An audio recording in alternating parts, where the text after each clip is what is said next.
Not many. They're all in this way. Well, good morning, everyone. Thank you all for coming to our June edition of the Space Systems Working Group. It's a little bit different this morning. We normally do not have half-day forums, so this is very unusual and very special, and you'll benefit from it greatly. We're in the Chan Auditorium of the University of Alabama in Huntsville.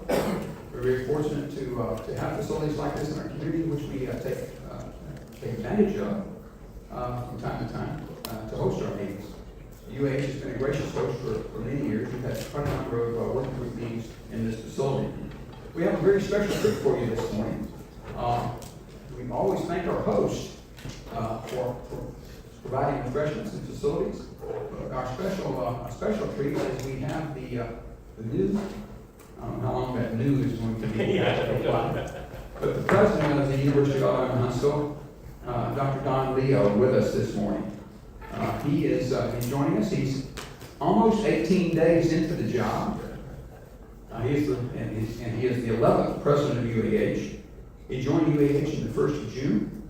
He has 30 plus years of experience in higher education.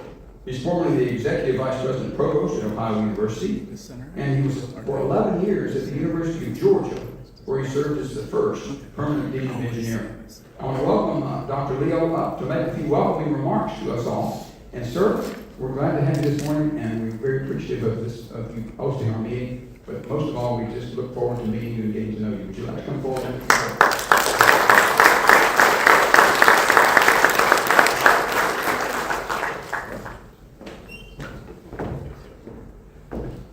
Well, good morning, everyone. Good morning. Thank you, Joe, for that kind introduction. And I really just want to do two things this morning. The first thing is to welcome you and thank you for being here.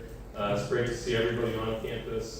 I also want to thank Joe for all the work that he does with NDIA, and of course all the work that everybody in this room does in defense of our country. So thank you very much for everything that you do every day. As Joe mentioned, I'm pretty new on the job, and one of the things that I mentioned to campus is that I want to do three things in my first 100 days in the job as president. One is I want to listen to what our opportunities and challenges are on campus. I want to learn what makes us distinctive. And I also then want to lead us to some priorities that we'll be talking about across campus in the fall, so more to come. But one thing I have learned in my, was it 18 days? I hadn't counted, but thank you, Joe. My 18 days as president is that partnerships are vitally important. If you know the history of UAH, you'll know that the institution was really founded as a way to support the Arsenal, what became NASA Marshall, and all the other organizations that have grown up in the Huntsville area. And I think this meeting and the presence of this distinguished guests is a testament to the fact that we've continued in that role. And one of my goals as president is to strengthen those partnerships even further, make sure that we're even more engaged in the success of everybody in this room, but especially our guests from the Arsenal and the other organizations in the Huntsville area. And just make sure that we're trusted and a partner for you and your success. Because if you're successful, and the community's successful, and the university's successful. So if there's anything I can do to help you in that regard, please reach out. And Tom Koshet is here as well. He's from our Office of Research, and he's of vital importance to that endeavor as well. So please reach out if we can do anything to help you. I look forward to being able to stay for a little bit and hearing some of the conversation. And again, thank you for being here. Thank you very much for joining us on campus, and I hope you have a great half-day workshop. Thanks.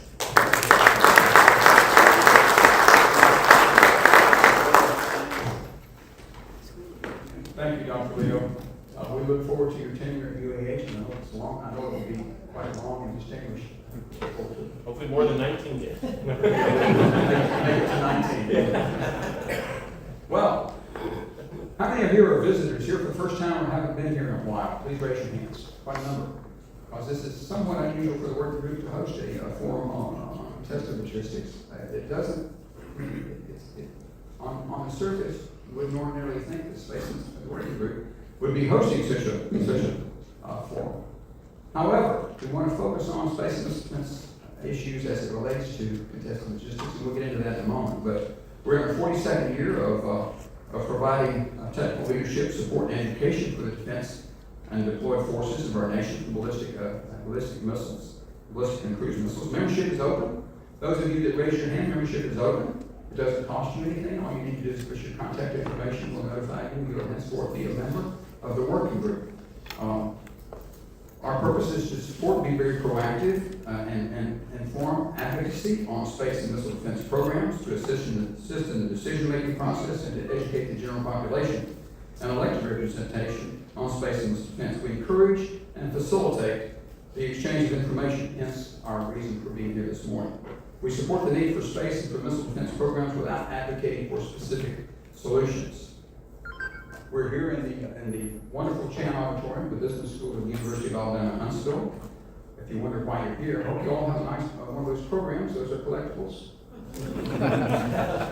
Get autographs on the back page. There's a couple of pages back there. The inside cover, you can take notes. So it's a multifunction document that you can use on into the future.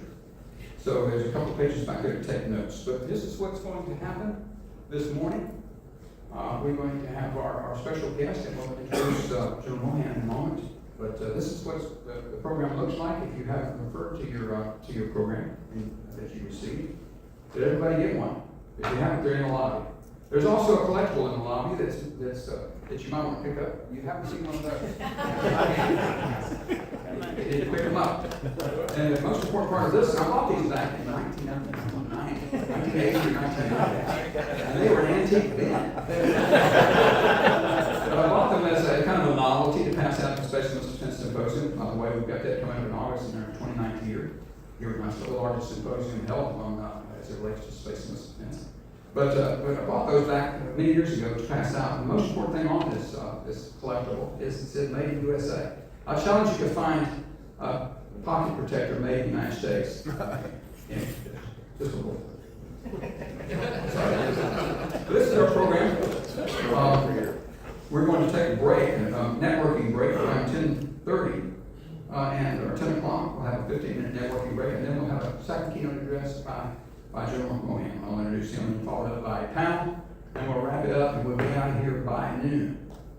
That's intentional, because we didn't want to buy any lunch. break food's okay, that stuff, but when you talk about lunch, no. That gets a little, talk about logistics. But, that being said, I want to introduce my good friend this morning, Lieutenant General Chris Mohan. I could say Christopher O. Mohan, but I have to ask what the O is for, and we can't figure that out. But Commanding General of the United States Army Materiel Command. Lieutenant General Chris Mohan assumed the duties as the 22nd Commanding General of the U.S. Army Materiel Command on 20 November 2025. In this role, he leads one of the Army's largest commands, impacting all 50 states and more than 130 countries. Previously serving as the Deputy Commanding General of Army Materiel Command, he managed the day-to-day operations of the Army's logistics enterprise and served as the Senior Commander at Redstone Arsenal. He's held numerous command assignments, including Army Sustainment Command, 21st Theater Sustainment Command, and the 3rd Sustainment Command Expeditionary, including commands in both Operation Iraqi Freedom and Operation Enduring Freedom. He has served in our United States Army as an Army officer for 37 years. Thank you, sir. Ladies and gentlemen, let's give a warm welcome to Lieutenant General.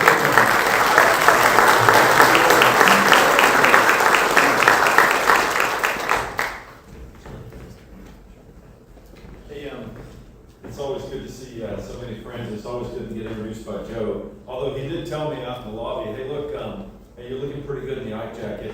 You need to change the photo in your bio because it's not a good one. Okay, thanks, Joe. I appreciate that. Hey, so I had the distinct pleasure and honor of introducing the keynote speaker this morning. General Retired Charlie Flynn has served at every level in our Army. He's a career infantry officer, served time in the Ranger Regiment, but I think the most consequential assignment he had was the Commanding General of U.S. Army Pacific, which he held from 21 to 24 when he retired. He is an expert in contested logistics, and I can speak this from the fact that He was beating me over the head and shoulders when he was the USAPAC commander to move more capability into the Pacific. And I'll have the opportunity to talk about that a little bit later, and I'm sure he will as well. And we are now seeing the fruits of his labor as we have a much more resilient network.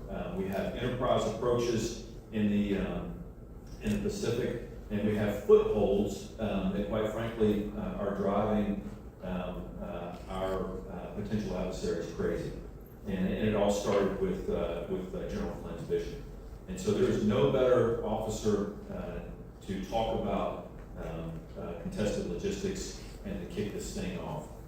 And on top of that, he's a patriot who believes deeply in the values of our country, who believes deeply in what we do as a defense enterprise to protect and defend our country. And so please join me in a very warm welcome for General Retired Charlie Flynn.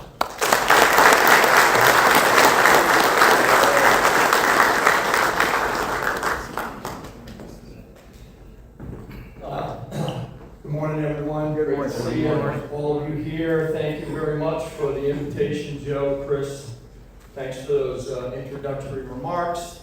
I'm gonna go probably 25 minutes here with some remarks, and then I'll sit and take questions. I know Joe's got a few that are teed up for me, but I also would welcome questions from the audience, because I think that interaction is probably the best way to see what's on your mind, but also provide you some feedback, or at least my perspective on some of these challenges that we're confronted with today. Again, Joe, thanks a lot for the invitation. Great to see many friends, new and old, here this morning, and I look forward to catching up even in the networking session at the break, or even after 12 o'clock. So, China and the United States, the most consequential relationship this century, and in fact, I would say it's going to define this century, is the one between the United States and China. And there are a lot of things that are going on right now, and this is just I think, a fascinating time to be alive. And I think that the country, our people, our sovereignty, our prosperity, our freedoms, our liberties, are all being challenged. And I think that it is important to speak about these matters because of the stakes. So I'm going to make some remarks here. Some of this is a bit controversial, and I would welcome actually your feedback on it, and if that helps by addressing some of the questions when Joe and I grab a seat here, then that would be I think that would be great for just the interaction between the audience and myself. Last night I asked Joe, we were just having a beer going over things, and I asked him to put a map up there. I'm actually not going to refer to the map in the remarks, but when we sit down, I think it is important to talk about it, because a lot of what I'm going to speak about has much to do with the geometry of that geography. One point I want to start with for everyone in here before I get into my remarks is in that area of responsibility right there, and even though Hawaii is generally in the middle of the map and there's a lot of blue there, 6 out of 10 people on this planet live in that part of the planet, in that part of the globe. And by estimates, by 2040-ish, 7 out of 10 people in the world will live in that area of our responsibility.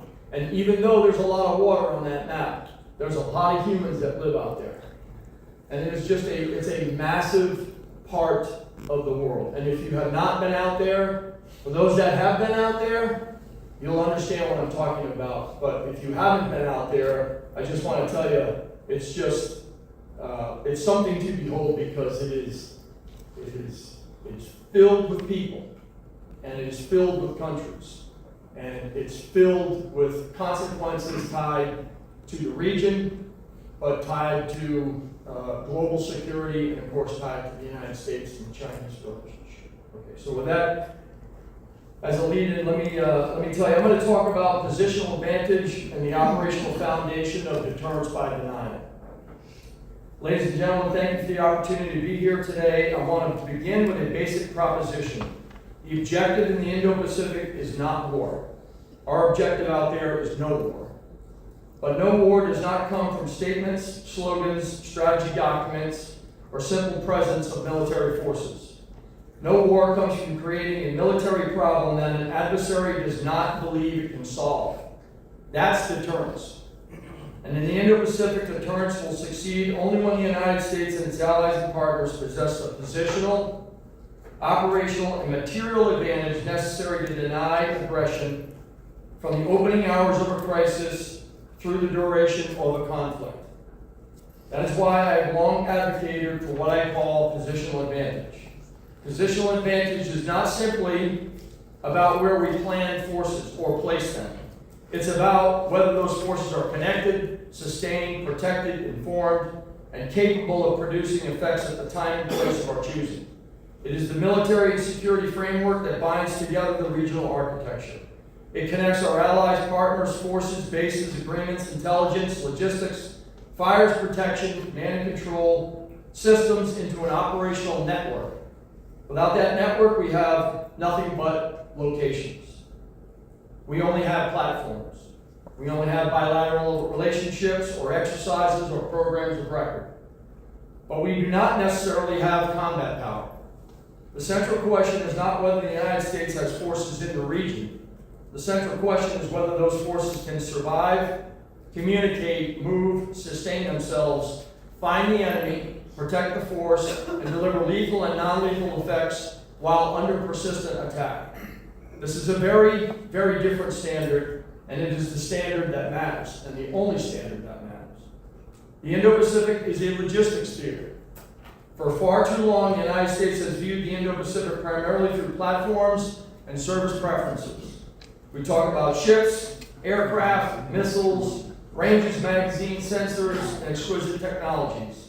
And while all of those matter, in the Indo-Pacific, fundamentally, it's a logistics theater that needs that robust backbone.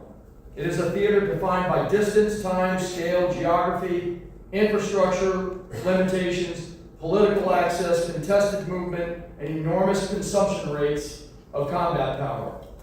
The distances alone should force us to think differently. This is not Europe, it's not the Middle East. There is no continuous road and rail network connecting the force. There's no expectation that large, secure rear areas are going to remain untouched. There's no guarantee that a major port, airfield, fuel facility, headquarters, satellite link, or logistics nodes will remain available simply because it was available at the beginning of the conflict. Every node is going to be observed. Every signature is going to be analyzed. Every concentration of forces is going to be targeted. Every movement will be contested, and every delay is going to matter. Yet we continue to speak about sustainment as if it was a supporting function that will somehow arrive after the operational concept has been developed, and this is wrong. That thinking must end. Sustainment is not a supporting concept. Sustainment is an operational concept. It is not something that follows maneuver, it enables maneuver. It determines the duration, tempo, reach, and the endurance of the joint force. And in many cases, sustainment will determine whether a commander has meaningful options at all. We must stop building operational concepts that assume logistics will simply appear. Fuel does not appear, ammo doesn't appear, repair parts don't appear, air defense interceptors just don't appear. Water, medical support, replacement crews, batteries, generators, communications equipment, maintenance capability, they just don't show up. They must be positioned. They must be moved. They have to be distributed. They have to be protected. We have to replenish them. And this is all going to happen while it's contested. And contested logistics is not primarily a transportation problem. It's an integrated warfighting problem. It involves access, authorities, industrial capacity, pre-positioning, post-station support, commercial shipping, military sea lift, air movement, inland distribution, data protection, deception, engineering, maintenance, contracting, and command and control. All of it has to come together. This is why positional advantage is so important. Position creates options, access, reduces time and distance, complicates the adversary's targeting, allows joint forces to distribute and then converge. Position allows logistics to become more resilient because the force is not dependent on one port, one airfield, one headquarters, or one fuel site. The purpose of positional advantage is not to create a larger target set. It is to create a network that is too distributed, too connected, too resilient, and too operationally useful for an adversary to disable at an acceptable cost.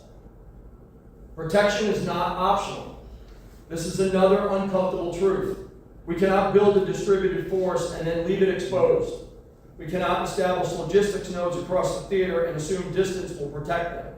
We cannot place command posts, fuel, ammo, sensors, launchers, aircraft shifts, or personnel forward without holding a serious protection architecture around it. Protection is not a secondary consideration, it's a requirement for positional advantage. And the two most immediate protection challenges are integrated air and missile defense and counter-unmanned aircraft systems. The threat is no longer limited to a handful of ballistic missiles or high-end cruise missiles. The threat includes ballistic, cruise missiles, hypersonic systems, one-way attack drones, surveillance drones, loitering munitions, electronic attack, cyber intrusion, sabotage, special operations, and coordinated and highly coordinated information operations. The adversary will not attack one layer at a time. It will attempt to overwhelm the entire system. It will use inexpensive systems to force us to expend expensive interceptors. It will use drones to reveal the location of radars and command posts. It will use electronic attack and warfare to disrupt communications and targeting. It will attack logistics systems because it understands that destroying fuel, ammo, maintenance can be operationally decisive, more operationally decisive than destroying a simple platform.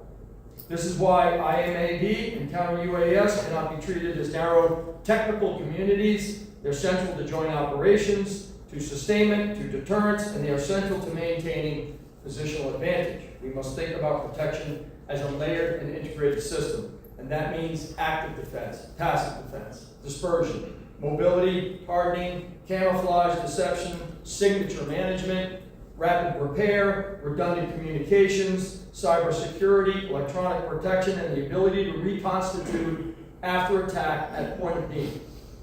No single interceptor, radar, jammer, directed energy system, or command system is going to solve that problem.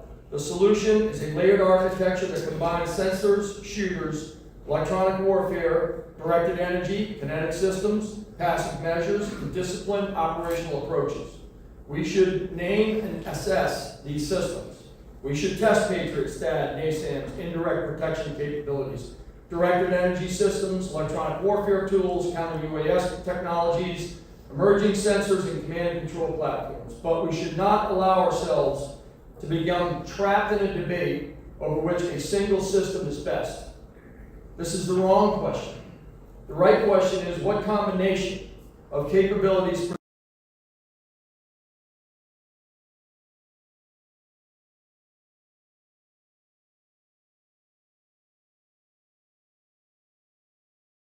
that one platform, one company, one service, or one program of record, or even one technology can solve an integrated operational problem. It can't.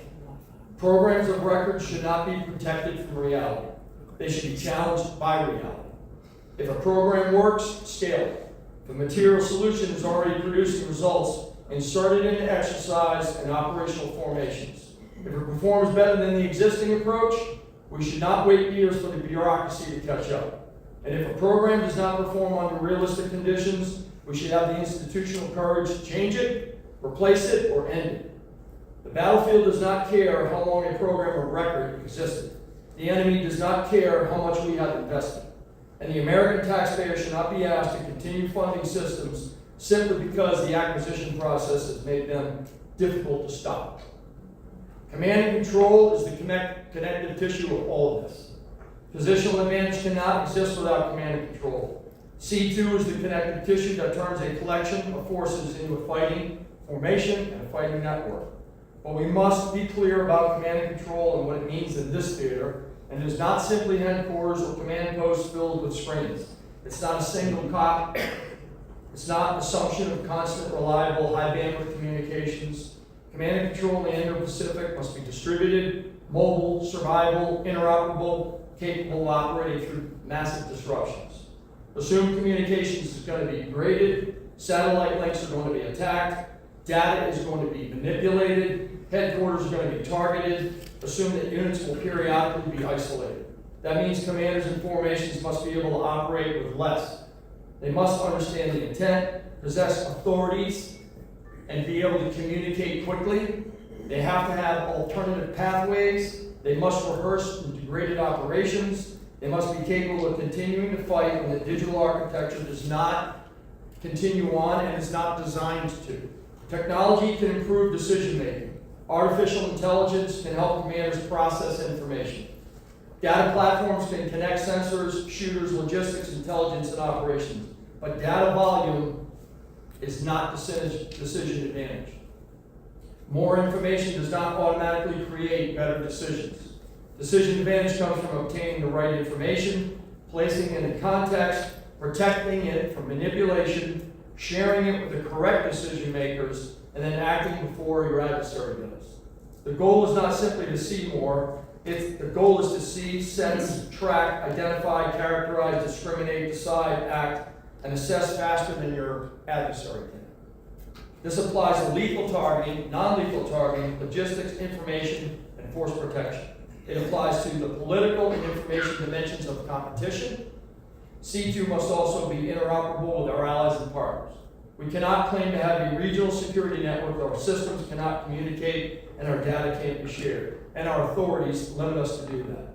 Interoperability is not achieved because senior leaders attend a conference or because forces participate in an exercise. Interoperability means we plan together, communicate together, coordinate our protection, coordinate our sustainment, and we do that under operational pressure. It requires technical solutions, policy decisions, disclosure authorities early, classification reform, and really at the end of the day it requires trust, and I would say repeated rehearsals of the force. Collection, targeting, and information advantage. This is tied into sustainment. The next element of positional advantage is collection. A force that cannot see cannot fight. A force that cannot understand what it sees can't make decisions. And a force that cannot converge and understand its actions does not possess an advantage. The Indo-Pacific will be one of the most observed battlefields in history. Space systems, airborne sensors, maritime system, terrestrial sensors, open source intelligence, acoustic systems, electronic intelligence, and human reporting are going to provide massive volumes of data. But the process of data does not guarantee understanding. We need a collection architecture that's persistent, layered, and shared. The architecture must support both lethal and non-lethal targeting, and it has to identify threats. It has to help commanders distinguish deception from preparation. It has to enable indications of warnings, support long-range fires, and protect logistics. This is where electronic warfare, space, counterspace, cyber, and information advantage must be fully integrated into our operational approach. They are part of the fight. Space enables communications, positioning, timing, weather, warning, intelligence, and targeting. Counterspace capabilities threaten the systems on which modern militaries increasingly depend. Cyber operations can disrupt networks, logistics, command control systems, and our infrastructure. These capabilities have to be integrated into planning from the beginning. The joint force must be able to conduct this lethal and non-lethal targeting at the edge. At times, the best way to defeat an enemy system may be a missile. At other times, it may be an electronic attack. It could be cyber, deception, information exposure, disruption of their logistics networks, and it may be the positioning of forces that changes the adversary's risk calculation without firing a shot. The commander should have options, and the architecture has to be designed to produce those. Regional security operations and regional security architecture is necessary for this theory, but only if the network functions operationally. It has to be measured by what the participants can do together. We need to assess the right locations, right forces, intelligence, nodes, ports, runways, coordinate our fires, move casualties, sustain communications, and these nodes have to be able to operate or at least recover even under attack. Those are the real measures of the security network. The Indo-Pacific has the potential to become the most powerful land power network in the world.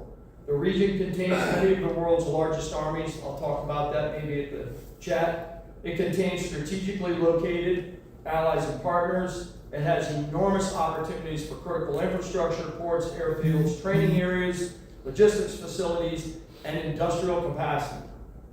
But we have to connect it.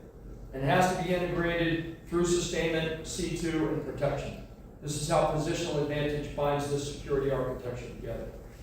This approach should extend from the continental United States across Alaska and Hawaii through the first and second island chains, Republic of Korea, Philippines, Australia, and other willing partners. And as a reminder, America's Day starts in Guam. The United States homeland extends all the way out to the second island chain. It should connect all of the training and all of the exercise together and has to be active every day. Major exercises, not just during a crisis. Not only when senior leaders visit, it has to be on every day. Industry has to be part of this. This is part of a campaign. Industry has an indispensable role, but industry must understand the operational problem first. The services and combatant commands must do a better job of explaining the problem. Too often requirements are fragmented. One community asks for a sensor, another asks for communication systems, an interceptor, logistics platform, software. The result can be a series of disconnected solutions optimized for individual requirements, but not integrated into an operational architecture. We need industry to help solve the network problem. Has to connect these sensors and shooters, sustainment, critical nodes, forward edge nodes. It's got to reduce signatures. We've got to operate through electronic attack, and it has to be able to repair after infrastructure is damaged. How do we create affordable layers of defense so we are not constantly spending millions of dollars to defeat threats costing us thousands? We have to scale our production, repair systems forward, and we have to move from successful demonstration to actual fielding during exercises. Industry should be rewarded for delivering operational outcomes, not just technical performance. A system that performs well in a controlled demonstration but cannot be maintained, integrated, transported, powered, or secured, and or used by a formation under battlefield conditions is not an operational solution. Every experiment should be tied to a problem, and every exercise should be an opportunity to test that material solution. We are dealing with threats that adapt in weeks and months. We can't take years. Our institutions have to overcome these things much faster. The Army must be honest about its role. Let me say a word or two about the Army. I'm not here to defend the Army. I'm here to defend deterrence. And deterrence in the Indo-Pacific requires the Army to understand what it must provide to the Joint Force. The Army must provide command and control, sustainment, integrated air and missile defense, counter-UAS, long-range fires, intelligence collection, engineering, communications, cyber and electronic warfare, medical capability, mobility, protection, and forces capable of operating from the land to affect the air, maritime, space, and cyber domains. The Army cannot define its relevance there by simply moving traditional formations into the Pacific and calling that transformation. Nor can it define transformation through technology labels, organizational slogans, or a series of disconnected initiatives. The Army must transform to fight and win in a battlefield defined by converging observation, range, speed, precision, signature management, and lethality. That transformation begins with doctrine, organizational changes, command relationships, training, planning, force structure, and authorities. The first and most important decision does not always cost money. It's cultural, it's doctrinal, it's organizational, it's decisions about how we fight, it's command, it's sustain, it's distribute, we have to protect, we have to integrate into the joint force, and we have to operate with our allies and partners. These are senior leader responsibilities. These are not responsibilities for company commanders and battalion commanders and brigade commanders. This is what the senior leaders of the Army have to focus on. This is not something we should expect tactical formations to solve. Headquarters have to drive change. More importantly, senior commanders must rehearse their plans. They must know where they're going to receive equipment, how it's going to be sustained, how to communicate. They must know what happens when ports, airfields, headquarters, and logistics nodes are attacked. Readiness must be measured against the mission, and against the plan, and against the threat, and against the conditions under which the forces are going to actually fight. We must create doubt in the adversary's mind. Ultimately, deterrence is a contest of perception. The adversary must believe that aggression will fail. It must believe the United States and its allies and partners can absorb the opening attack, continue operating, deny the objective, impose costs, and sustain the fight. It must believe that our political will is matched by operational capability. It must believe that that network that I talked about earlier is real. That our positions are defendable, our logistics is resilient, our command and control systems are going to continue to function, and our forces can find and strike critical targets at will. That our air and missile defense forces can protect key nodes, our allies and partners will act, and that there is no rapid, low-cost path to victory. We do not need to eliminate every adversary option. We need to make every option uncertain, costly, and increasingly likely that it will fail. That is the value of positional advantage. It creates multiple dilemmas. It denies the adversary a single decisive target. It allows our forces to remain dispersed and then able to converge. It supports the joint force from the land and the systems that sustain this campaign, and it improves warning, targeting options, reassures our allies that we are operating in the region, and that this is an important difference that we make. Forward presence can't be episodic. Positional advantage is persistent, presence can be symbolic, and positional advantage is fully operational. Positional advantage is measured by whether the joint force and its partners can create effects tomorrow after the adversary has attacked our network. A practical standard that I'll talk about. So let me offer a practical standard for you. Any proposed capability, posture decision, exercise agreement, program of record, or investment should be tested against 4 questions. Does it improve command and control? Does it improve sustainment? Does it improve our ability to collect and target? And does it improve our protection? Notice I didn't say fires. Notice I didn't say maritime domain, air domain, land domain, cyber domain, space domain. Those are not the questions. It is about command and control, protection, sustainment, and collection. If you move anything in the Pacific, if you move anything, fires and maneuver forces, without those 4 foundational capabilities, you are wasting your time. It won't be able to operate out there unless you have those 4 fundamentals in first. Those cannot be afterthoughts.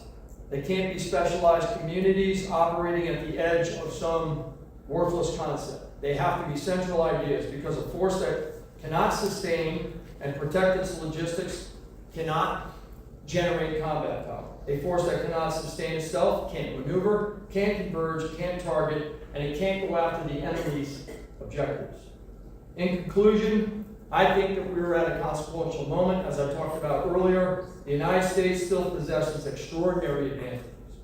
We have a highly capable force. And anyone that questions the reach and lethality of the U.S. military, they do so at their own peril. They do so at their own peril. However, we still need advanced technology. We need a powerful economy. We need deep operational experience. We need a global network of allies and partners. And an unmatched ability to adapt when we are honest about the problems that we do have. Operational advantage must be built. It must be positioned. It's got to be sustained, protected, and rehearsed. And we have to demonstrate it. And we should not wait for a crisis to expose these gaps. We should expose them now and challenge our assumptions, challenge our structures, challenge our concepts, and our exercises. This is not going to be easy. Future fight will not be won by any one service. or any slogan. It will not be won by the program with the strongest constituency. It will not be won by a headquarters with a large common operating picture. It will be won by a force that can see, decide, move, sustain, protect, strike, adapt, and continue operating under pressure. Our goal remains no war out there, but achieving no war requires more than hope. It requires a credible ability to deny aggression. Credibility begins with positional advantage, a network of allies and partners, sustained through logistics and resilient logistics, improved by persistent collection, protected by layered air and missile defense, and capable of producing lethal and non-lethal effects across every domain. That's how we bind the regional architecture together. It's how we create doubt in the mind of the adversary, and this is how we deter by denial, and it's also how we preserve the peace. So thank you very much. I look forward to your questions, and again, thank you, Joe, for having me here today.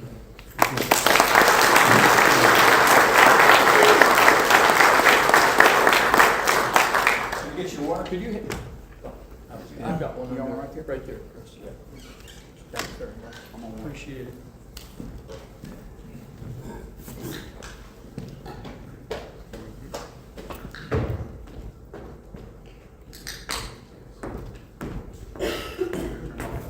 How's everybody doing? All right. Good.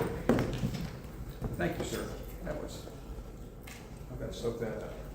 Let me turn this back to the point here.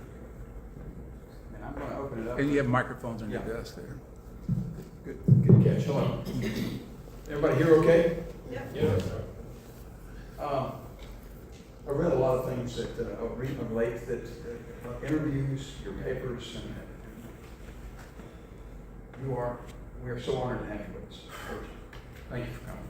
But you repeated that the thing that I want to get from the discussion that we had tonight with that is your foundational principle, and I want to get into that. You've repeatedly emphasized that logistics is a linchpin in the Indo-Pacific theater. You characterize it as a linchpin, where distance and geopolitical dynamics make sustainment a decisive factor in joint and allied operations. You describe the Indo-Pacific as a joint theater requiring joint solutions, with the Army as the linchpin force that enables and sustains partners. Would you elaborate and describe what you mean by the Army as the linchpin force? So I asked Joe to put this map up here because, and to some of the commentary there. So, you know, the bias runs deep, and I know my good friend Rick Mercado is here. But this theater, right, is often it's often referred to as an air and maritime theater. And my counter to that is it's not an air and maritime theater. It's actually a joint theater. So that's like, it has joint problems, and only the joint force is going to solve those joint problems. And the Army and land power is an integral part of the solution to the problems that we have out here. I also talk about the Army and land power, and the reason I use land power is because the Army, the U.S. Army, for those that are not aware, a third of the Army is assigned to U.S. Army Pacific. It has reserve commands under it, but maybe more importantly is the makeup of this theater. And I'm going to run through a couple of statistics here that actually, you know, truth be told, probably many of you don't realize this. Because I know that the American public doesn't, because I know that when I talk to staffers, congressmen, senators, they also don't realize it. The Philippine military, 70% of Philippine military is its army. It has more divisions than the U.S. Army. Okay? It's 7,500 islands. Indonesia. The Indonesian military is 75% army. It's got 17,500 islands. Vietnam, 80%. Taiwan, 80%. Japan, 65%. India, 80% of its military is its army. I could go on. The point I'm making The point I'm making is there is a natural connection between the land power network that is actually the security architecture of what this theater is often referred to as an air and maritime theater. It's not. It's a joint theater, and the land forces and the land power network, which is the U.S. Army, the Marine Corps, Special Operations, and then the massive armies that sit inside this region. And you get a whole different sense of security in these countries when you operate out in the interior, okay? That's different than a FONOP at sea, or a Bomber Task Force flyover, or a pairing in the air domain, or out in the maritime domain. Again, I'm not saying that we need a smaller Navy or a smaller Air Force. In fact, just the contrary. And the reason is that the Navy, the U.S. Navy, and the U.S. Air Force keep the global commons open. That is something that land power can't do. Okay? So commerce moves largely secure because the U.S. Navy and the U.S. Air Force keep those global commons open. Okay? So that's an important element of this. But what I am saying is this is not an air and maritime theater. This is a joint theater with joint problems that's only going to be solved by the joint force. And the U.S. Army, through its history, has a deep connection to these countries. Deep connection. If you look at the Philippine military, it looks just like the U.S. Army. If you look at the Japanese military, it looks just like the U.S. Army. If you look at the Korean military, it looks just like the U.S. Army. And there are a host of other countries like it. Why? Because we had such a large presence, really, from the Spanish-American War. So I'm kind of expanding on the question you asked me, but logistics plays a central role. As I mentioned in there, if you don't have positional advantage through distributed logistics, you're going to have a problem.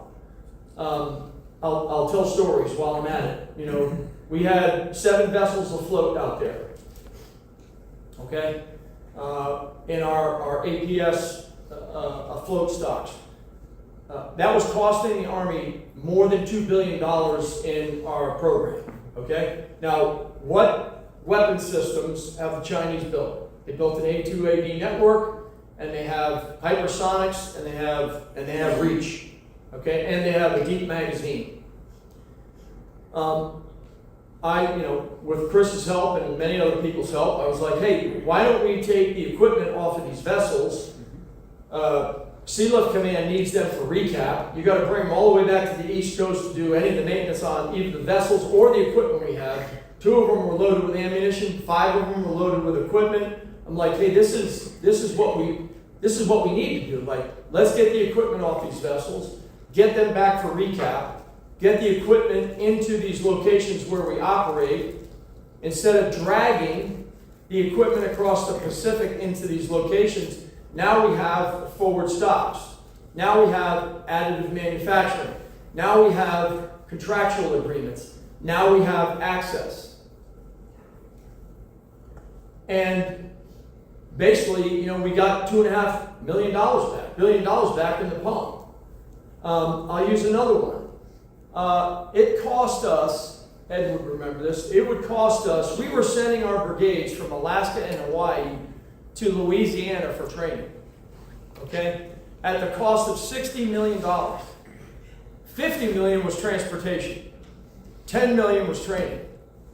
Now think about it. And by the way, you were separated from your equipment for A month. well, it could be 3 months. Yeah, right. A month to get there, a month on the ground, a month to get back. Okay, so I'm like, we need to be training in the theater. We had a training center in Europe for years. We've had 2 in the continental United States. I'm like, the enemy is not that way. It's that way. Like, why are we going that way? By the way, Louisiana doesn't look anything like Southeast Asia, other than the heat. Okay, but it doesn't look like that. It's not the jungles in Luzon. So the point I'm making is we have to train in the theater. We have to remain in the theater. We have to operate in the conditions and in the geography that we are most likely to operate in the theater. Same thing with Alaska. Coming out of the Middle East, we had desert-colored equipment up there. We had no capability to operate high altitude, extreme cold weather, mountainous conditions. You want to see something function in 40 degree below zero, then you can, I tell you what, bring industry out there and you can see whether it works there. You need to put stuff in 105 degree temperature with 130% humidity in the jungle and see if it works.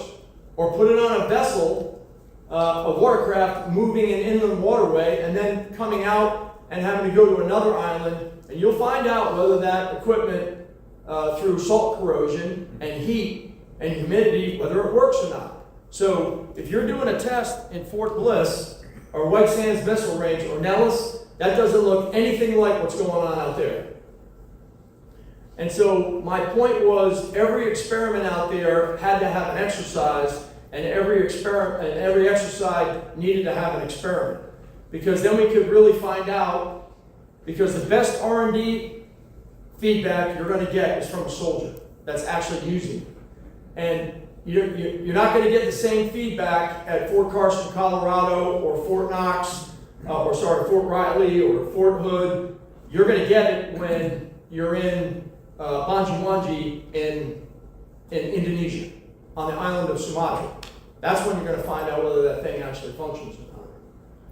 So having those stores forward actually gave us an opportunity to rehearse drawing the equipment, deploying our personnel into these logistics sites, and then moving equipment out into the interior. And by the way, the Joint Force benefits from it. It's like Aguila Harbor in the Philippines right now.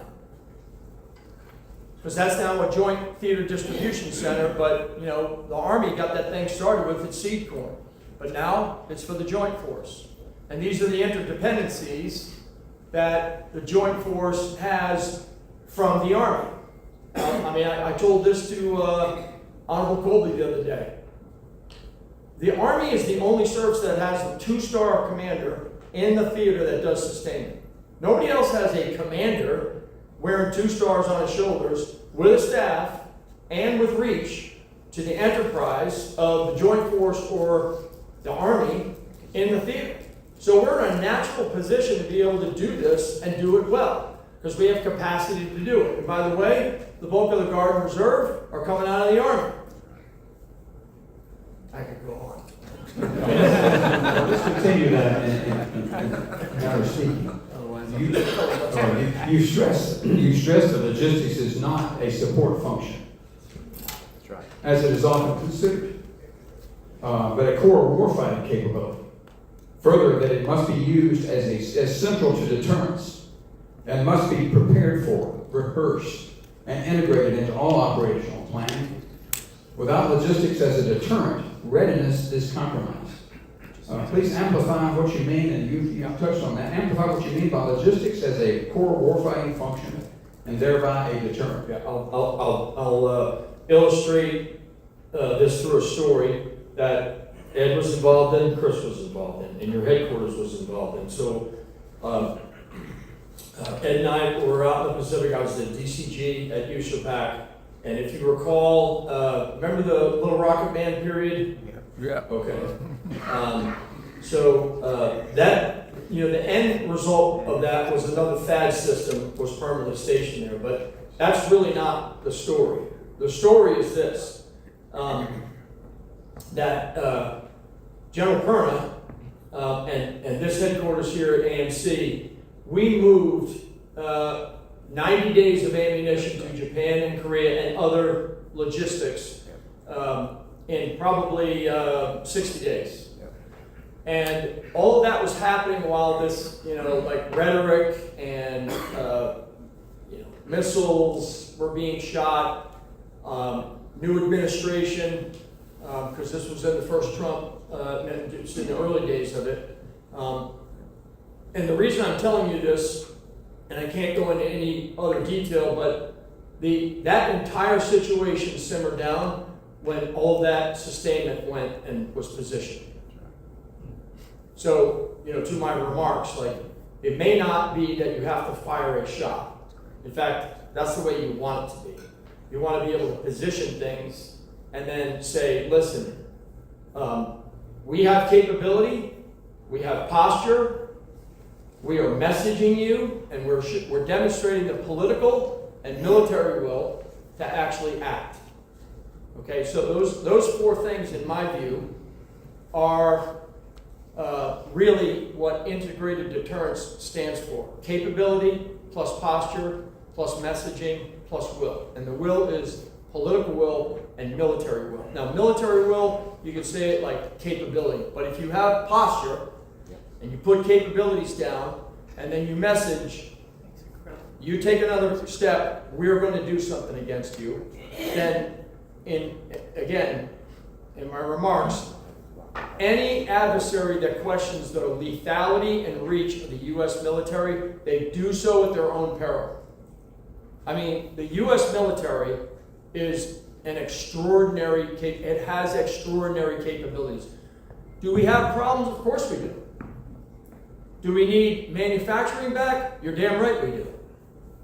I was talking about this with Chris yesterday. For those that have studied China, they went after 10 sectors. Pharmacy, steel, shipbuilding, critical minerals, processing specifically. I could go on.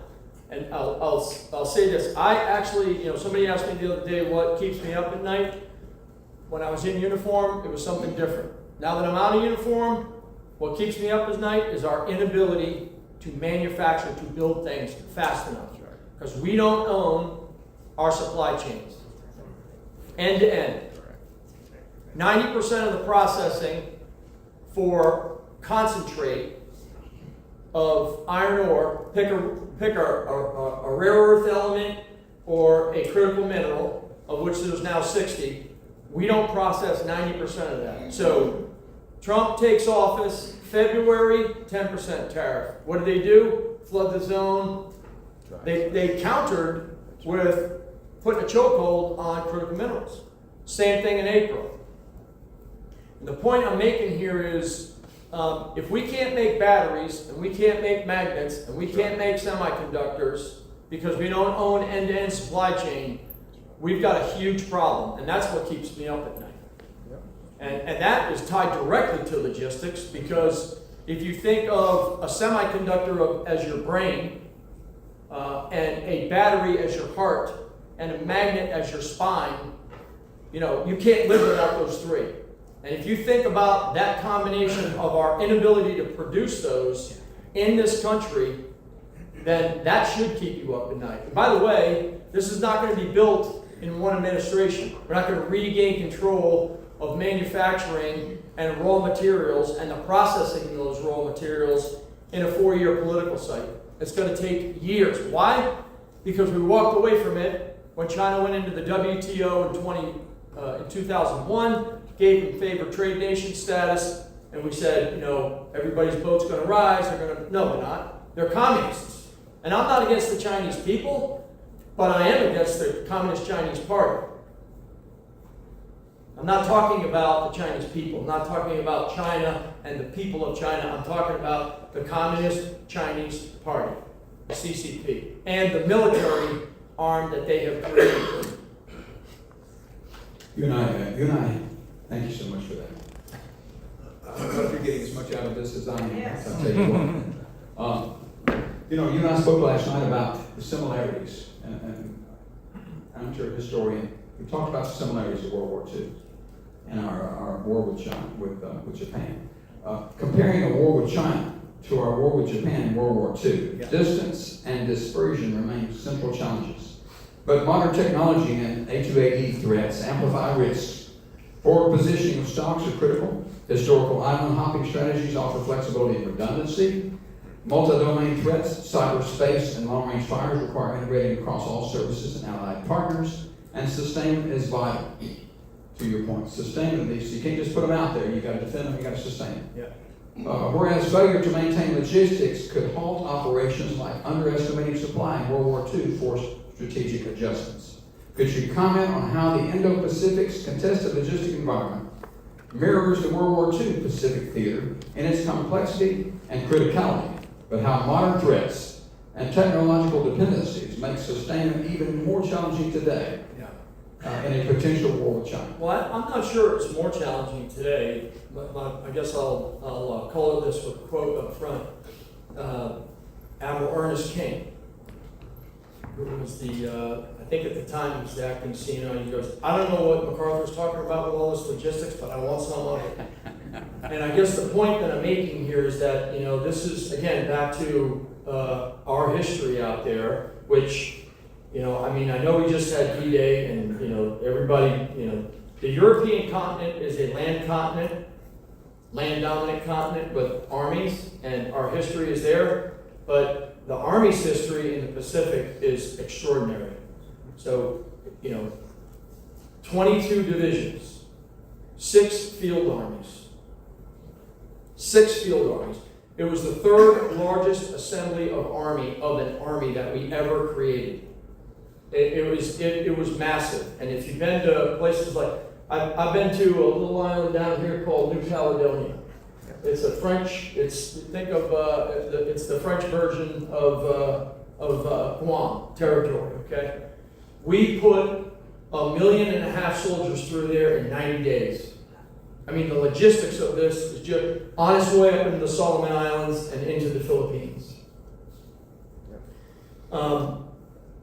The amount of capability that the U.S. Army projected into the Second World War in the Pacific was it's extraordinary what we put in place.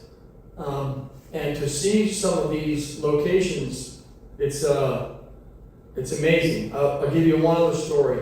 I've been to the island of Corregidor. Has anybody ever been to the island of Corregidor? Okay, so, and I tell this story because it's kind of like, where are we in the movie of China's rise, okay? I went back out to the Pacific in 2014 after, if you think about it, from 2001 to 2014, it was, I knew where Kandahar, Kabul, Baghdad, Helmand province was, right? Because we were in the Middle East. 2014, I find myself, General Odierno called me. I told you this story last week. He called me and said, hey, you're going to take command of the 25th, good luck. And my brother was the director of DIA at the time, and he called me and he said, Charlie, you should come up here. I'll give you 2 days immersed with the analysts from China. I went up there for 2 days, and I was leaving to drive back to Fort Bragg. I got stuck in traffic, like most people do in Springfield, and after 2 days, I sat there and I said, holy shit, I haven't been watching China for 14 years, and I think I'm actually reflective of the country. I'm reflective of the country. So it dawned on me in a traffic jam, and I was taking command in about a month. This is in April of 2014. This is March, actually. I took command in April. And it dawned on me that I hadn't been paying attention to what China was doing for 14 years. And so that was a call to action for me intellectually to just study what they were doing. Didn't realize at the time that I was going to be the 25th commander, the deputy of USAPAC, Army G3, and then back out as the commander of U.S. Army Pacific. So effectively for the next decade plus, I woke up every day and pointed that way because that's where our adversaries were, primarily China, North Korea, and Russia. And I tell that story because, again, I think I'm reflective of the country. We were a little bit asleep at what was happening. And then I find myself back out there in 2021, and that's 6-7 years later, and you look at the arsenal that they created and the threat and their, I'll say, irresponsible behavior, and I define what they're doing out there as incremental. They've been at it for a couple of decades. It's insidious because they're at the core of them, they're just corrupt, and I mean the Communist Chinese Party. I can tell stories about this. And then the last I is irresponsible. Their behavior out there is threatening, and they demonstrate it every day by ramming boats, flying across center lines, and just threatening things. So any country that is on an incremental, insidious, and irresponsible march, and oh, by the way, in 2015, a year after I went back out there the second time, that's actually when their modernization caught up with their capability advances, their technologies, their rockets. They really started accelerating space and cyber and nuke, and then their land systems, okay? And then they took a page out of our playbook. They built training centers, big training centers. And these training centers were where they started taking their capabilities and their formations and testing all these things out. And now I'm just going to advance forward to, my time as a 4-star. The exercises that they were doing, they were beginning to really, really scale. To the point where we started, and rightfully so, Admiral Aquilino, Admiral Paparo to this day, well, 4-stars, we just started referring to them as they're rehearsing, because that's what they were doing. Conversely, we were not doing that, and we weren't referring to that because it was irritating to our allies and partners. And we need to get over the political sensitivity and say, no, we are rehearsing too. Like, we are moving equipment, we are moving people, we are emplacing tactical assembly areas, we are going to firing positions, we are establishing a joint fires network, we are establishing a joint theater logistics distribution network. We are doing this with our allies and partners. And again, back to the beginning of the movie here, I believe the natural connection in the region and the security architecture of this region is actually defined by land power. Now, I know the Navy centrists and the air guys will push back on that, but the fact of the matter is this.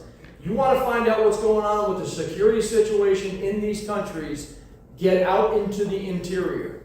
See inside of these countries and see what's going on down to the community grassroots level, because that's a reflection of what's happening sometimes in their capital or not in their capital. And they will tell you whether they want the American presence there and in what size, and what makeup, and how important it is. And so if somebody, I'm going to stay on message. If somebody told me, and here's some things that have been advanced out there because of our work.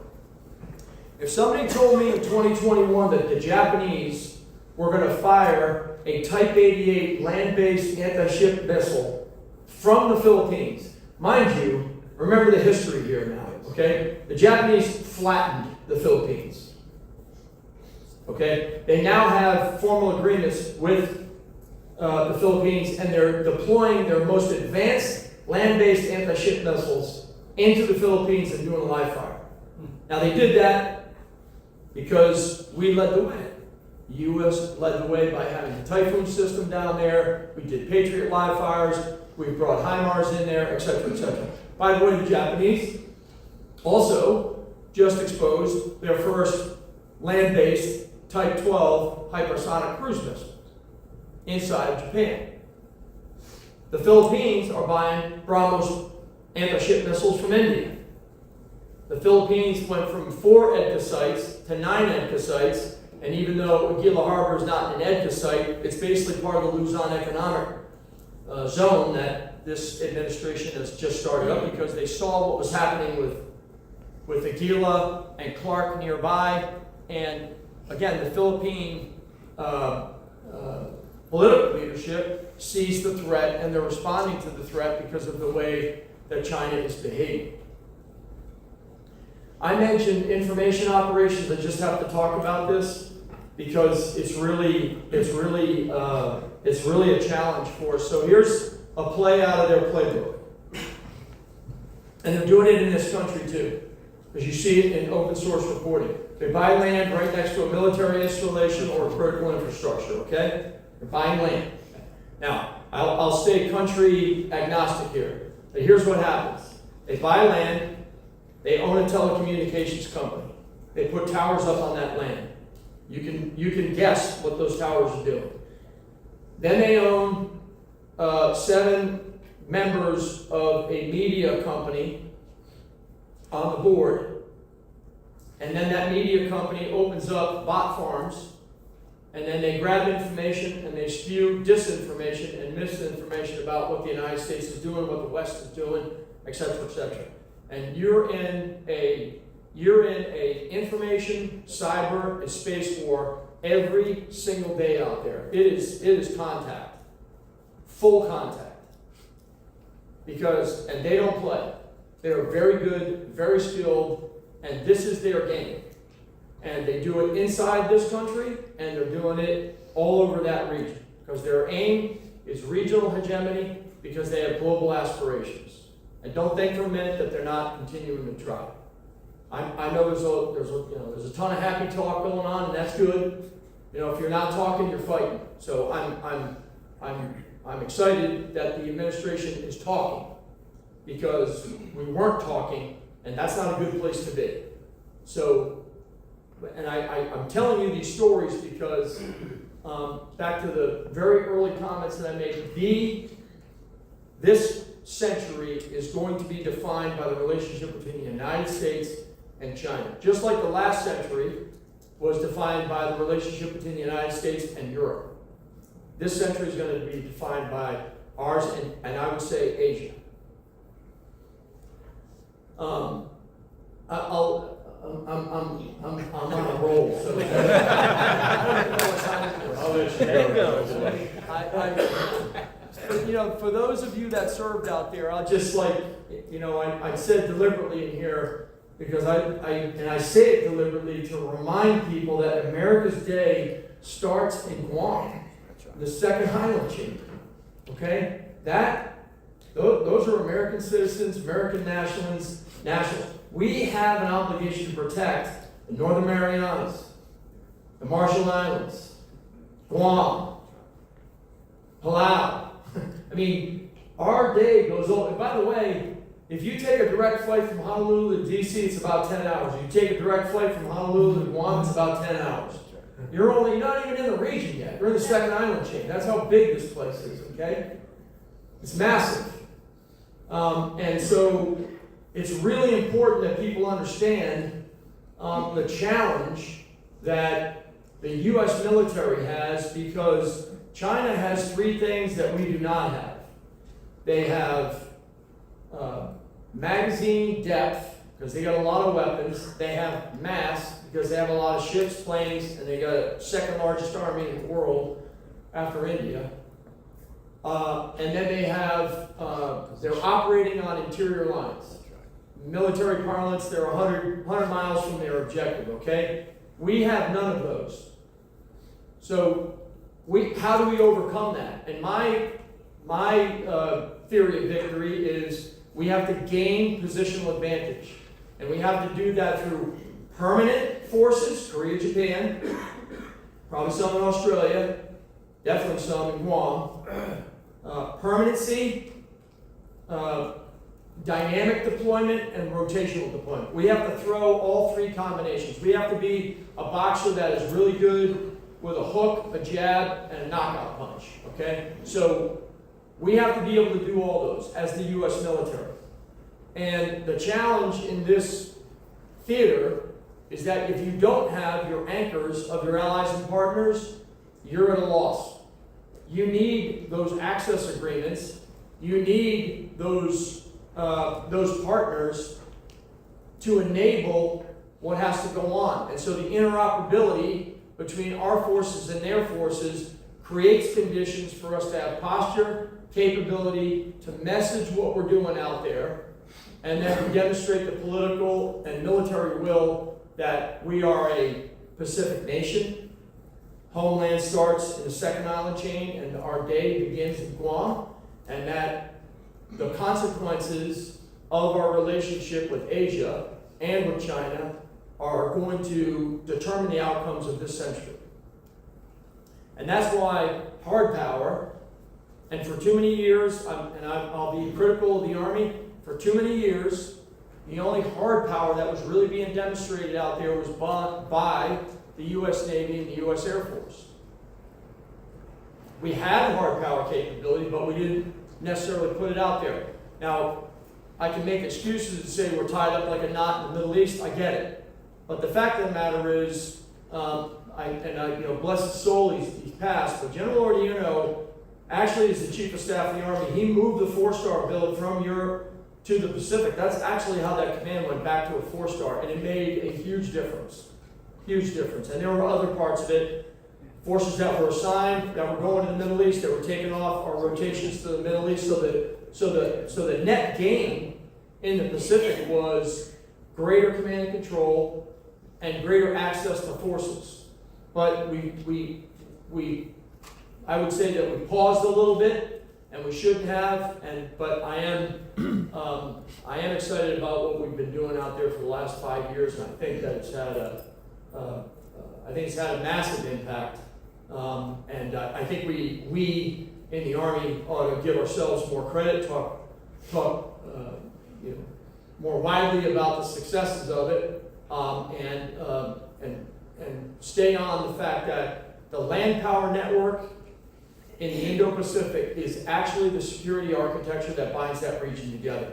Why? Because it's the central institution in these countries that protects its borders, defends its territorial integrity, and really protects its national sovereignty. They turn to their army for everything. Indonesia, again, 75% of its military is its army.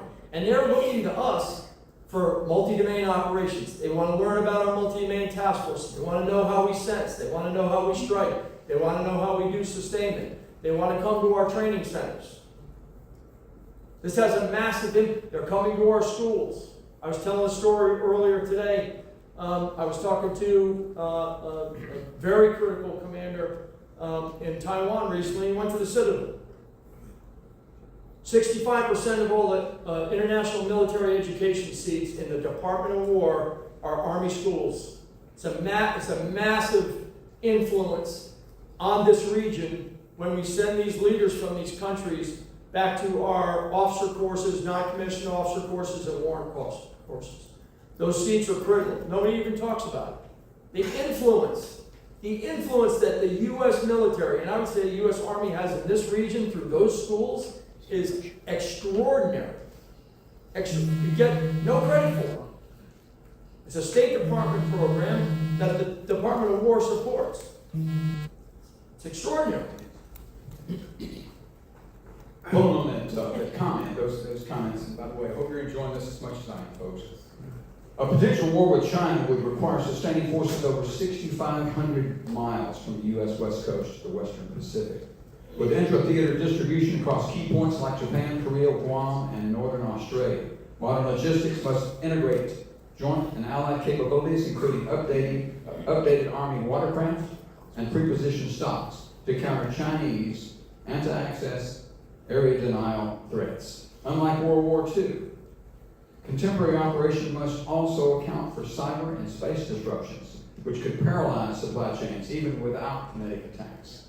Could you please comment on the existential nature of contested logistics in the Indo-Pacific as it relates to the fragility of U.S. transoceanic supply lines and the reliance on our allies and our industrial dependencies? Yes. So one of I think the signature organizational change that has happened in the Army in the last, I'll say 7 years, go back.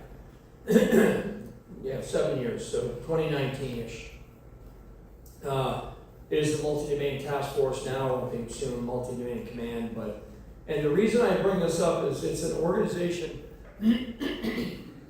that's unique in that in the theater, that formation is actually, it's in contact in the electromagnetic spectrum with the adversary 24/7, 365.